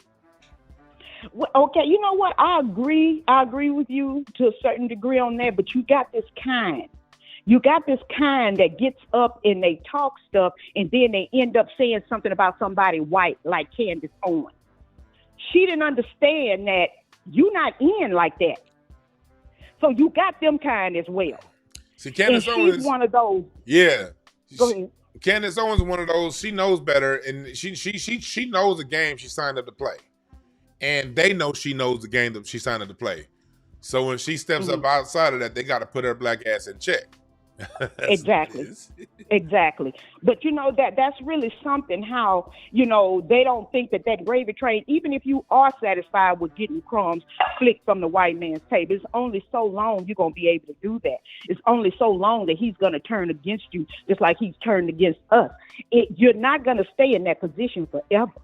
Never. I mean, are you gonna coon? You gonna coon? You gonna do that forever? Yep. You're gonna be against the black American who, if you teamed up with him, nobody could handle you. Right, but they don't. They don't see the value in themselves, so they don't see the value in that partnership. Yeah, you're right. But I just thought, I would say that. But that's what it is. It's the beef. They want it to hurry up and get started. They want somebody to hurry up and get killed. Go on, hurry up, niggas. Shoot each other, kill each other. Go on, get it done. And then once that gets kicked off, then look how dangerous the culture is. Look at black folks, and stuff the like that. catch-22. You know the catch-22. And everybody would jump. Yeah, you better know the catch-22. But that's what these tethers don't realize. They over here and they don't understand the catch-22, and that's why it's gonna catch them. They don't understand that. That's right. Thanks for giving us a call. Got some more people calling in. Thanks for giving us a call. Okay, thank you. We got a super chat in the building. Yeah, I would like to know what Larry Graham thinks of this. I would love to know what Larry Graham thinks of this. Black Light, yeah, that caller was babbling. You're right about that. Let me see here. The LA Black Harley set reps the same. It was rare. Yeah. Let me see here. We're gonna break down some of what the caller said. I tried to answer that call, caller. You hung up. Appreciate the super chats, y'all. Appreciate the super chats. We getting it in right now. Hit the Cash App. What's up, caller? What's your name? Where you calling from? Hey, what's going on, Dewan? This is the Tether Slayer Coon Killer. I saw that 213. I figured it was somebody from LA. I had to get some sense on the phone. Thanks for giving us a call. Yeah, two things, man. So, if this Black American man is having his show, playing what he wants to play, you're there at his show. I'm not sure, was it his show? Yeah. Okay, you're at his show as a fan of his. So automatically, number one, these devils were there to be antagonistic against him. That was their whole motive. Because it's been a trend. All of these rappers that even has nothing to do with the beef. Even what's the little cokehead from Miami? Black Mountain. What's his name? I forgot. I know you're talking about though. But he's been playing this shit at his concert. So they all been playing it. A lot of people been playing this shit at their shows, okay?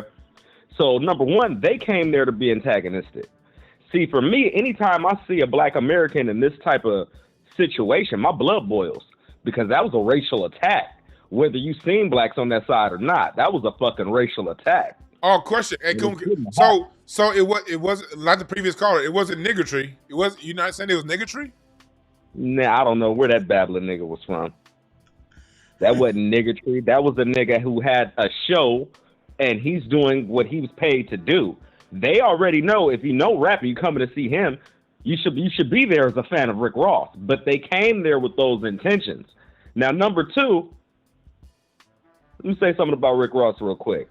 I'm not defending him taking the name and all of that, but let me say something. We all knew gangster rap.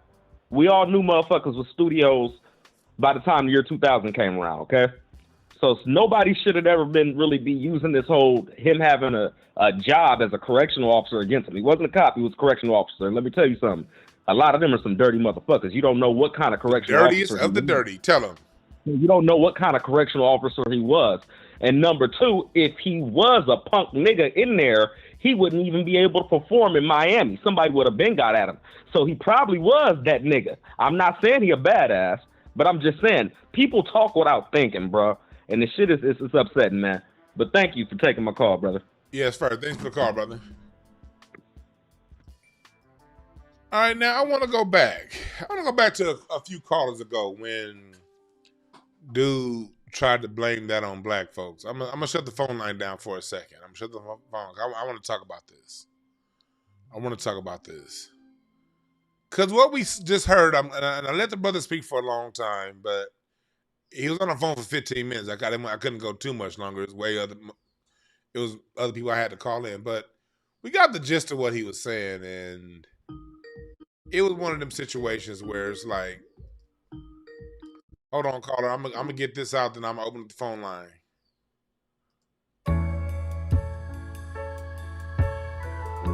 What we heard was hoe shit.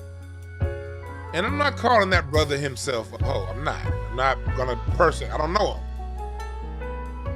But let's talk about the scenario and the conversation, because I've had similar conversations before. It's like, and you hear it all the time, no matter what happens, the victim is always going, the person, no matter who the victim is, no matter who the perpetrator of violence is, it always still gets blamed on the black person. Black men can't be perfect enough. On one hand, yes, Rick Ross, you do attract that kind of energy when you studio gangster your way around life. It's not cool to be a studio gangster, man. Don't be studio, because if you studio, you probably gonna run across the real. And the real, and then today you got cell phone footage. People gonna see.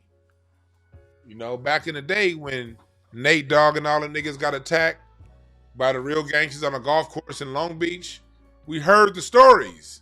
We didn't see the videos until the internet came out way later. But it happened back then, and it's happening now. It's gonna always happen. But with that being said, that doesn't take away from this being a racially charged attack. Did they attack him because he plays a gangster moniker? That could be a major reason. That could be. Let's play devil's advocate with these devils. Let's go on and, for argument's sake, say Rick Ross being a studio gangster, playing a gangster, played a major role in him being attacked this past weekend in Canada. Let's just assume that it did. Just assume it. So because someone is playing a role, because somebody is doing a show, a role that they're acting in, because they are studio rappers, does that then make it okay that they be attacked? Did the attackers mention Rick Ross's gangster ties, or did they spew out a racial epithet? Last I checked, they didn't stomp out his people and call out Rick Ross's gang. They didn't stomp out them niggas and call out Miami, the city of Miami, or the city of Atlanta where he currently lives. They said, nigga.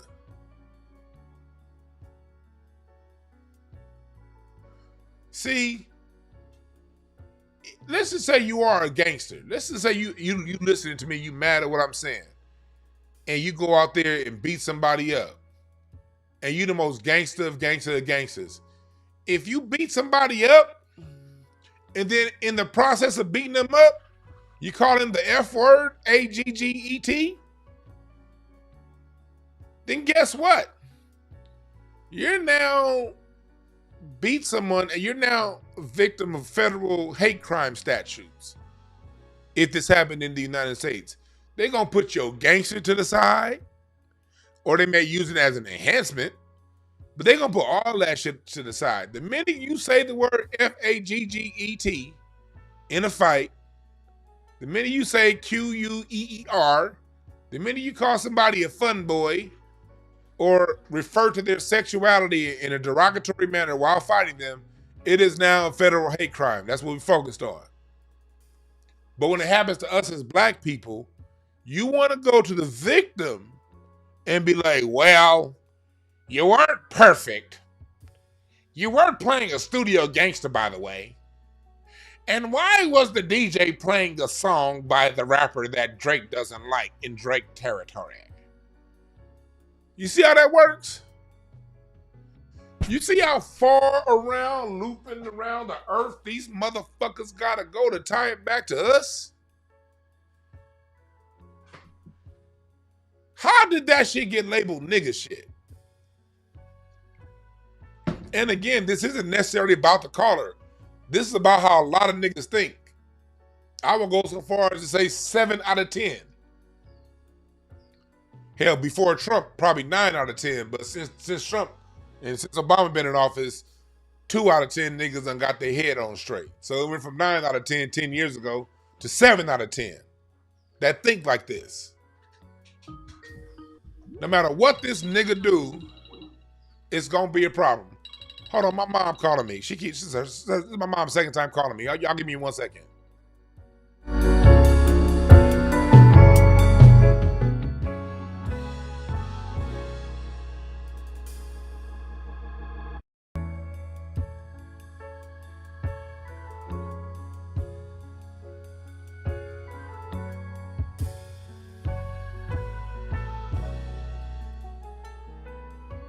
Sorry about that, y'all. That was my mom. My mom called me twice in like 10 minutes. So, fuck y'all. My mom calling me twice in 10 minutes. I got to answer to make sure everything's okay. Because that's my mother. And I started late because my dad called it. Because my start time was for 12. Y'all see I started late? It was because my dad called me. Like, it was because my dad called me. That's why. That's what it was. I'm telling y'all. Yeah, I'm sorry. I'm sorry about that, y'all. I gotta get my train of thought back. I gotta get my train of thought back. My mom called me. God damn it. That's black culture right there. Why don't that ever get called nigga shit? Huh? Why don't we ever call this nigga shit? See, I told you my mom Reese called my mother. Brandon called me too. See, look, my dad called me and my mom. Mother. So my show today got delayed because I'm fortunate enough to still have dope ass parents that love to call me every day. Ha! That's why I'm like always getting called gangster shit. Oh, that's nigga shit. That's gangster shit. No, this is nigga shit. Getting called by your mama and my mom had a question for me. Shit, that's nigga shit. Why can't that be labeled nigga shit? Fuck out of here. Fuck out of here.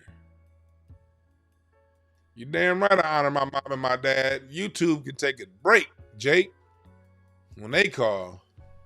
Fuck that.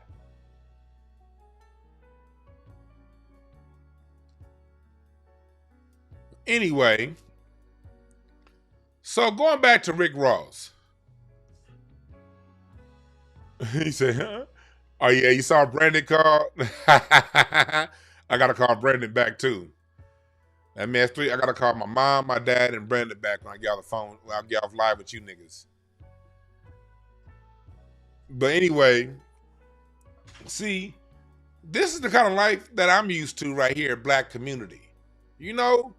And this kind of shit gets labeled black. That is my problem. I'm so glad that caller called in and blamed it on nigga shit. Because it allowed me to then go on to explain, no, that's not nigga shit. Hell, that's not even hip hop. That is what we call, even on the hip hop tip, and this is gonna be I'm gonna talk about this tomorrow on the show. I'm gonna do a whole nother show dedicated to this tomorrow. But I'm gonna give you guys a snippet, a preview of what we're gonna get into tomorrow. Talking about black people shit, black culture. They always want to put stuff on black culture as a negative. They'll never put the positive on it. This past weekend, I was at the Hollywood Bowl.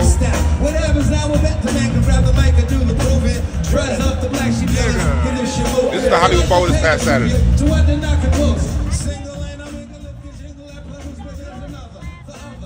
This was hip hop at the Hollywood Bowl this past Saturday.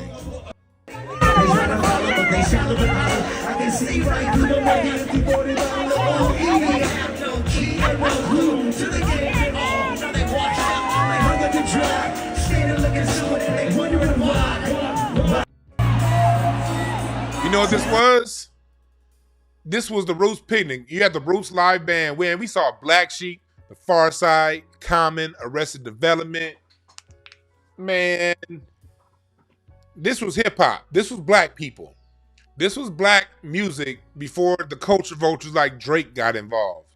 This is black culture. Black culture never promoted Sexy Reds. Drake did. This right here was a moment, nigga. Queen Latifah. MC Light.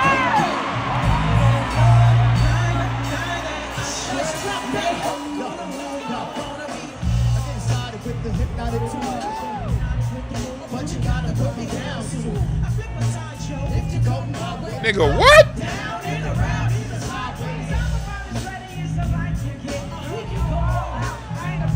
This is black culture right here. Yeah. Before culture vultures like Drake came around. And then watch this part right here. Damn, man. This is black culture. Right here. Right, watch this part.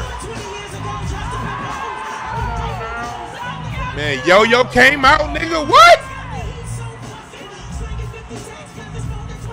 Yo-Yo came out, nigga. What? Still looking good, still performing. This is black culture right here. This is hip-hop. Before Drake. Wasn't no violence.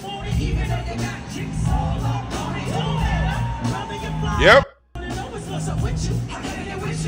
And then after she came out, we had this going on. You had to see Lady Rage was already on stage. Moni Love.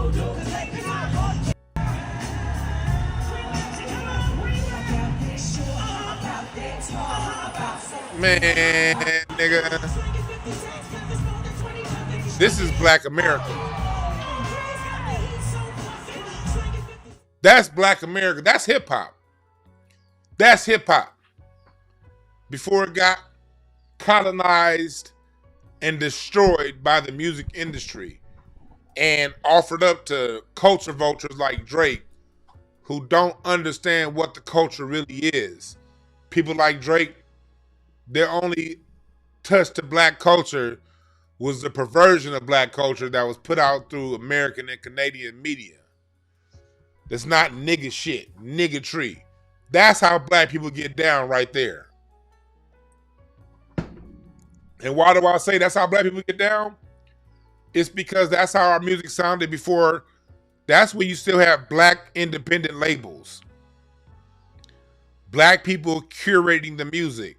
Black people are the black radio stations and black listeners of black radio stations before the 1996 Telecommunications Act deciding what's hot and what's not. When we had our controls on the levers of hip hop, this is niggatry right here.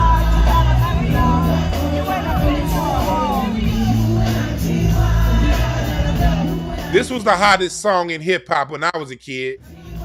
UNITY.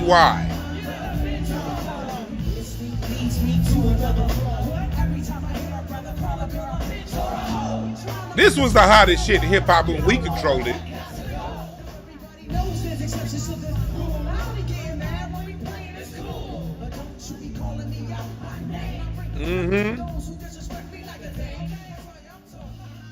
This is why I don't take kindly, and again, with respect to the caller, you know, to the people out there, this is why I don't take the term niggatry lightly.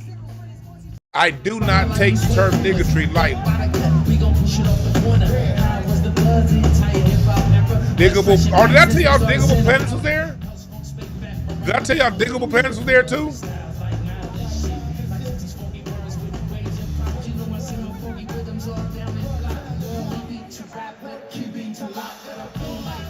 This is niggatry.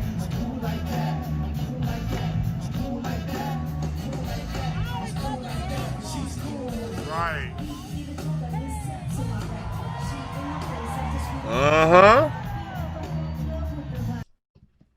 See? That's niggatry right there.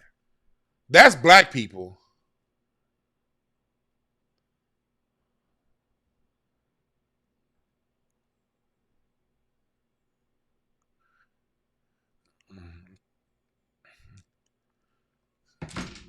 That's black people. That was us when we curated our images.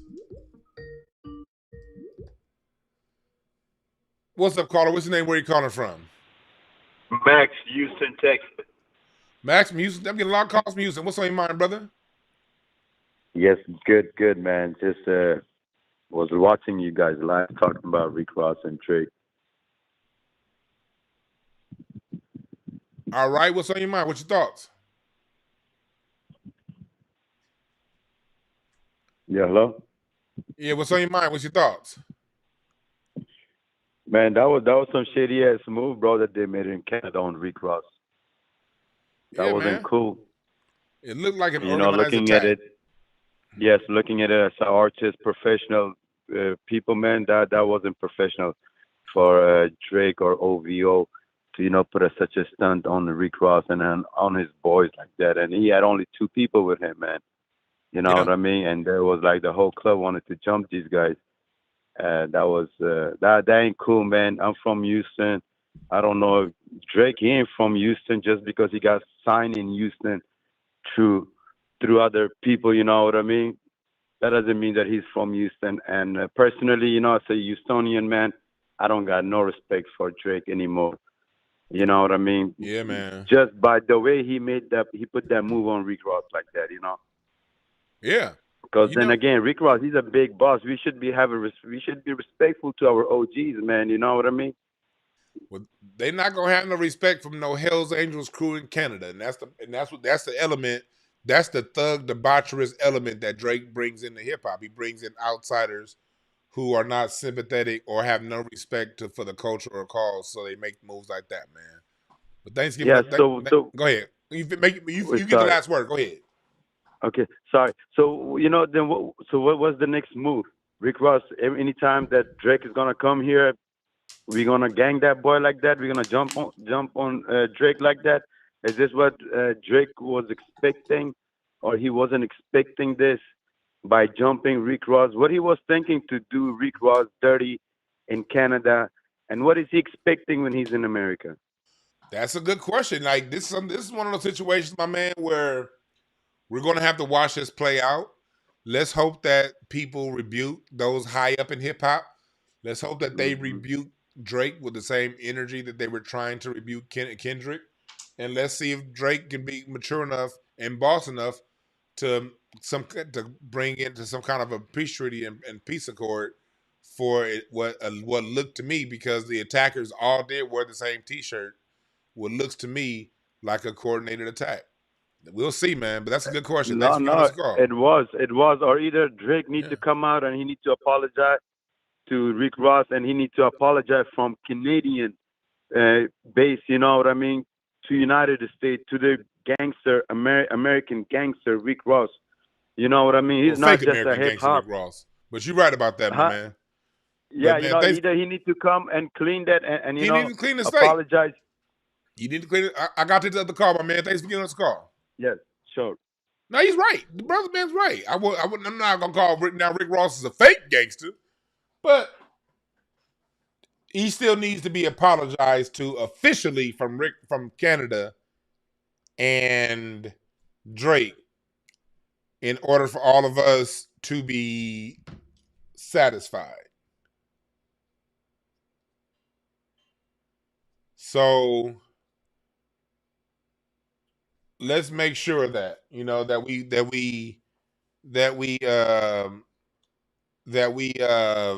push for that, and let's push for these people who have something to say about hip hop being violent. Drake just allowed for white supremacists, or this is the first white supremacist organized attack in hip hop. Do y'all understand that? This is the first attack organized and perpetuated in hip hop by white supremacist groups. What's up, caller? What's your name? Where you calling from? This is Aaron from Melbourne, Florida. Aaron from Florida. What's on your mind? Yeah, I just want to chime in on this whole situation with Rick Ross. I feel like it's learning lessons all the way around. Rick Ross got to have better security. With these Hell Angels, cornballs, I call them. They basically jumped his security. They outnumbered him like 3-1.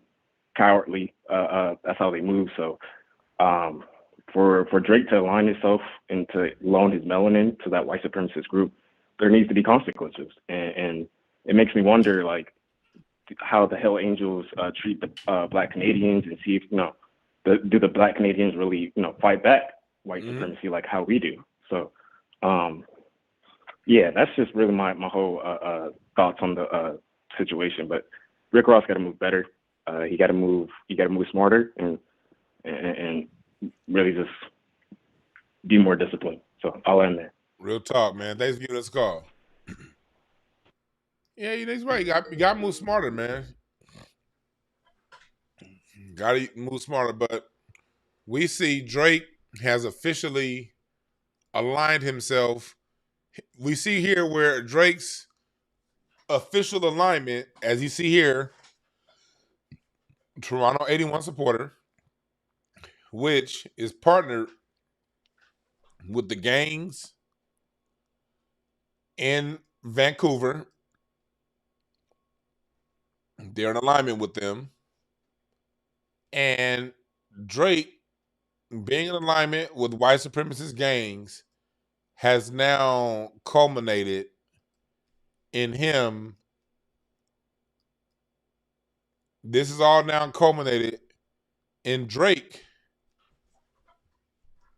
Let me see if I can find the screenshot. This is all culminated in a coordinated attack by a white supremacist group. Yeah, what's up? You see what happened? Hello? What's up, caller? What's your name? Where are you calling from? I'm calling from Montreal, Canada. Montreal, Canada. What's your name? Jackson. Jackson. What's on your mind? So, first of all, those are not Hell's Angels. A lot of people have this all wrong. Those guys ride with Merciless. Merciless is a rapper out of Vancouver. They ain't white supremacists They're with the, either. they're with are they not with the British Columbia Demons? They might be affiliated, but they're not. And the British Columbia Demons are affiliated with who? The Hell's Angels. Okay, but yeah, I mean, that's the these connection. Guys are not members. I'm making it very clear. They're not members. I'm gonna let you finish. I'm letting the audience know that's where I'm drawing the connection. Those guys were affiliated with the British Columbia Demons, who are affiliated with the Hell's Angels. Toronto has worn Hell's Angels gang insignia, and he's a known supporter of the Hell's Angels. So I'm drawing that clear line of distinction that we have here. I'm not saying that those were the Hell's Angels that executed this racialized attack. I'm saying that the group that executed that racialized attack is associated with the Hell's Angels. Just to be clear, but go ahead. And another thing, I don't think it's a racialized attack. I don't think they attacked him because they of said his the word nigger, didn't they? Yeah, I mean they said it. So if they're beating him up, the man up, and there's a point, I'm not gonna show the video because I've gotten flagged for showing fight videos before on here. There's a point to where the man kicked Rick Ross's security guard in the face, and they're calling him N-word. So you saw this happen, and you're trying to tell me it wasn't a racialized attack? It stems from a beef going on between Drake and their camp. So at the end of the day, I don't think that they're racist. I know that they rap with black guys all the time. So what gives you? Okay, you called in, and I appreciate your call to tell me about the gangs, and I cleared that up. But I'm still trying to get back to them using the N-word while fighting. How is that not? Can you help me? How do you disconnect racism? How do you disconnect racism from that? Being racist from that? How do you? Because we didn't hear them say anything about, you said this about Drake. You made this about that. You should have, if they were kicking him and saying, that's what you get for making that whack ass diss song that you made. If they was kicking him saying, you all fuck Wingstop. If they was kicking him saying, fuck that mansion that they filmed Coming to America in, then I'd be 100% with you, buddy. But they didn't do that. They used an old school term that only means one thing. Yeah. No, I get where you're coming from. So I appreciate that. So what we need is when we see these obvious attacks, what if a lot of people, and we don't mind, you're in the black space and you're welcome for being here. This is what black people need from people in our spaces. When you see us making these assertions based off the long track record of these people, especially knowing this group is tied to the Hells Angels, which is tied to white supremacy. When we see these things, what we need if someone's going to be in our space is one of two things: either silence or support for what we're saying. The last thing we need in our spaces is somebody telling us what we don't see. All right? Got you. Thank you, my brother. Make sure you have a good call, man. Make sure you have a good one today, man. You as well. See, that's the lie, and this with respect. That's what we don't. Black people don't need people telling us what we don't see. Enough of that. We are the oldest people in this country. Okay? We've been here the longest. We face the most shit. Every civil rights law that's on the books in the United States of America stems from something a black person fought for. The biggest discrimination lawsuits in America has been anti-black racism. The biggest being Latino on black in the Tesla factory in Northern California that was settled a couple years ago. We don't need nobody coming around telling us what we don't see. That was today. That that caller was respectful, so I was respectful in return. But I cannot guarantee that I will be respectful to people who call me, telling me what I don't see as a black man. No one is allowed to tell us what we don't see. So if you're going to be in our space, welcome, welcome, welcome, welcome, welcome, welcome. I'm not a hardliner. Other black people are more hardline than I am. I'm not a hardliner.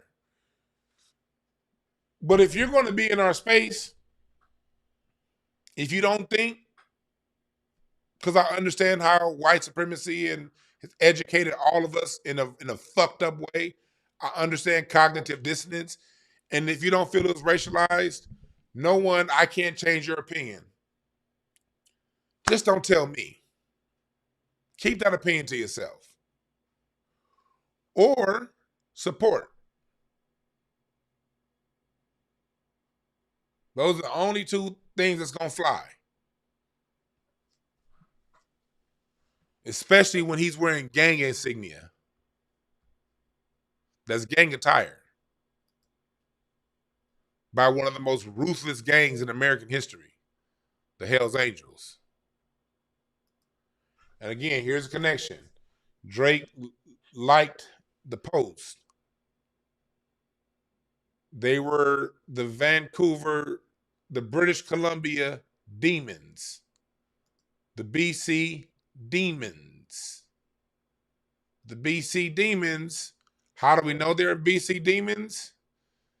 These shirts right here are known to be tied to that Canadian white supremacist gang. These t-shirts you see right here. The men attacking Rick Ross's security. This is the security guard that got punched out up here. Mech Mob. These t-shirts, according to what reports, I'm not in Canada, but according to Canadians, they are tied to the British Columbia Demons. The British Columbia Demons works in hand and in concert with the Hells Angels. And this is talking about, here's more info. I found this on Reddit too. The Wolfpack Alliance. Those guys that were also part of this beatdown. And they're all part of that Hells Angels Alliance. Drake's neighbor and friend, right here. Leader of the Hells Angels. Leader of the Hells Angels. And go to DewanB.com for your merch and all that good shit too. And you can go to Route81Toronto.com to get more information on the racist attire that Drake is wearing in these pictures. This is going to be my last call. What's up, caller? What's your name? Where you calling from? Hey, what's up, Dewan? My name's Johnny, man. Calling from Columbus, Ohio. Yes, sir. Hey, can you hear me good? Yes, I hear you. What's on your mind, brother? Not much, man. I want to shout out you and your program. That caller that was talking about the niggatry, man. Bro was definitely tiptoeing that line of coon talk, man. You know what I mean? Like how? Yeah, he was tiptoeing, damn near crossing it. You know what I'm saying? Like, how is this niggatry when Rick Ross is up there handling his business, regardless if he's a studio gangster or not? He was up there handling business. True. Get pressed by some white boys. You know what I'm saying? That obviously Drake had to call, put word out for them, bro. Like, how was that niggatry? Like, and for real, man, he held his ground. Yeah. You know what I mean? Like, they bombed on him and tried to get at him, but bro swung back. And if you pay attention to the video, man, it was funny. because you could hear him calling one of them a white boy like he was doing Drake and shit on his disses. Like, but yeah, man, Rick Ross held his ground, and bro, that was not niggatry at all. If anything, it was coonery, because Drake's ass then hired them Hells Angels or whoever was affiliated with the Hells Angels. You know, it's all the same. But yeah, he held it down, man, and we gotta stop that niggatry shit, man. Like, bro sounded like he was FBA, but the way he was talking and that mindset, I'm not really too sure, bro. But you know, I just wanted to call in and give my 2 cents on that, man, because I feel like Rick Ross held his own, and he did what he had to do in that moment. He got to get his security better, but you know, at least he ain't run. Yeah, at least he ain't run, man. But yeah, thanks for getting on this call, man. All right, I appreciate you, bro. Yes, sir. All right. Yeah. So that's the last call of the day. Yeah, man.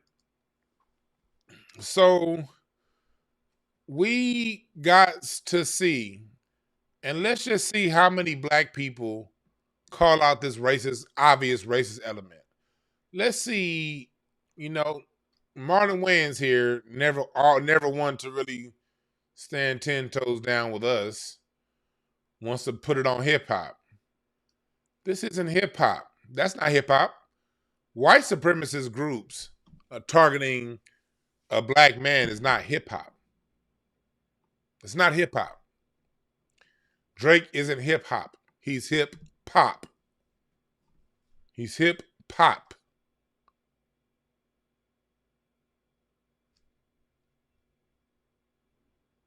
Yeah. Yeah. So let's see how many of you niggas got the balls to call this out. Especially you rappers, you fake studio gangster ass rappers, niggas who I had to grow up listening to back in the 80s play tough. You fake tough ass niggas who are only tough towards black people. What y'all gonna say about this? White supremacist group, Drake is pushing and liking an attack on a black man from that white supremacist group. What do you guys have to say about this? Niggas.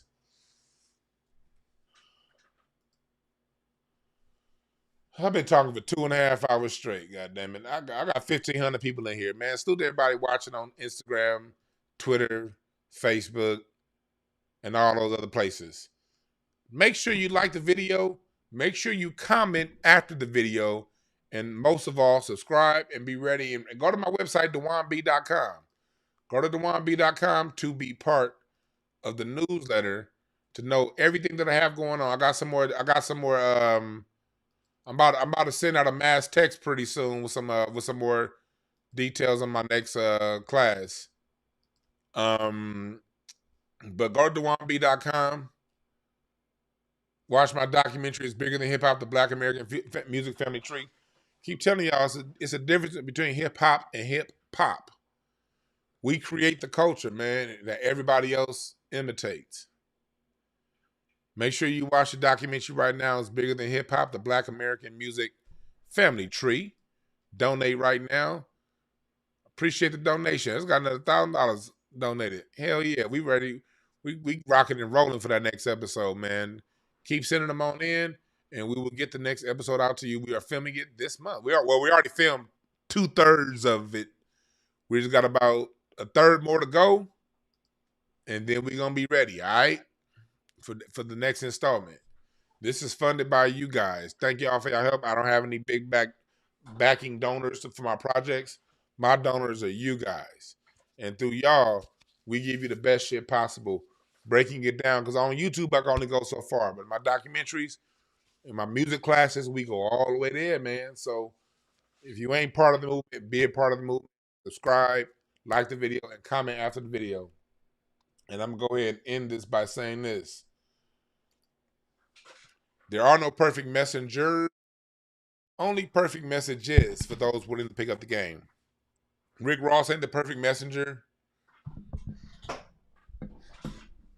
Nobody's a perfect messenger, but the key is, did you get the message? There are racist white supremacist groups that are now involving themselves in hip-hop affairs. And those racist elements that are now involving themselves in hip-hop affairs were brought in by none other than Drake, Mr. Champagne Poppy, the person that y'all love, the person that y'all support, wearing this obvious gang attire that he's pushing, gang insignias, liking posts about white gangs attacking a black man. The British Columbia Demons, which are tied to the British Columbia Demons, who are tied to the Hells Angels, who Drake support, beating up a black rapper while using racial epithets. And Drake supported it. So if you support Drake, understand that you're a supporter of white supremacy also. That combined with the fact that he released a duet this past weekend with Camila Cabello, a known racist who's tweeted and said racist things in the past, who did not apologize until she was called out for it a few years ago. Drake still chose to make a song with her and her racism in this climate that we all know what's going on. So understand that, all right? Understand that hip-hop is being infiltrated by outsiders who do not love us as people. They only vulture off us where they can make their money, and they don't care about the art, and they don't care about us. And at the end of the day, they ain't like us. Bitch-ass motherfuckers. Anybody that likes support Drake and you don't like what I'm saying, well, fuck you too. Because you the kind of person, anybody that like Drake from this point on, and you ignoring all this, you the kind of person that if Drake tapped you on your ass, you would look back and smile. So you ain't the kind of motherfuckers I fuck with anyway, all right? So I welcome your dislikes. I welcome your offense at what I'm saying, because at the end of the day, you ain't like us. You ain't me, and I ain't you. And you're the fake, and I'm the real. And I'm going to stand 10 toes down to it and go, nah, nah, nah, nah, nah, you ain't real. You ain't real. And I am, nigga.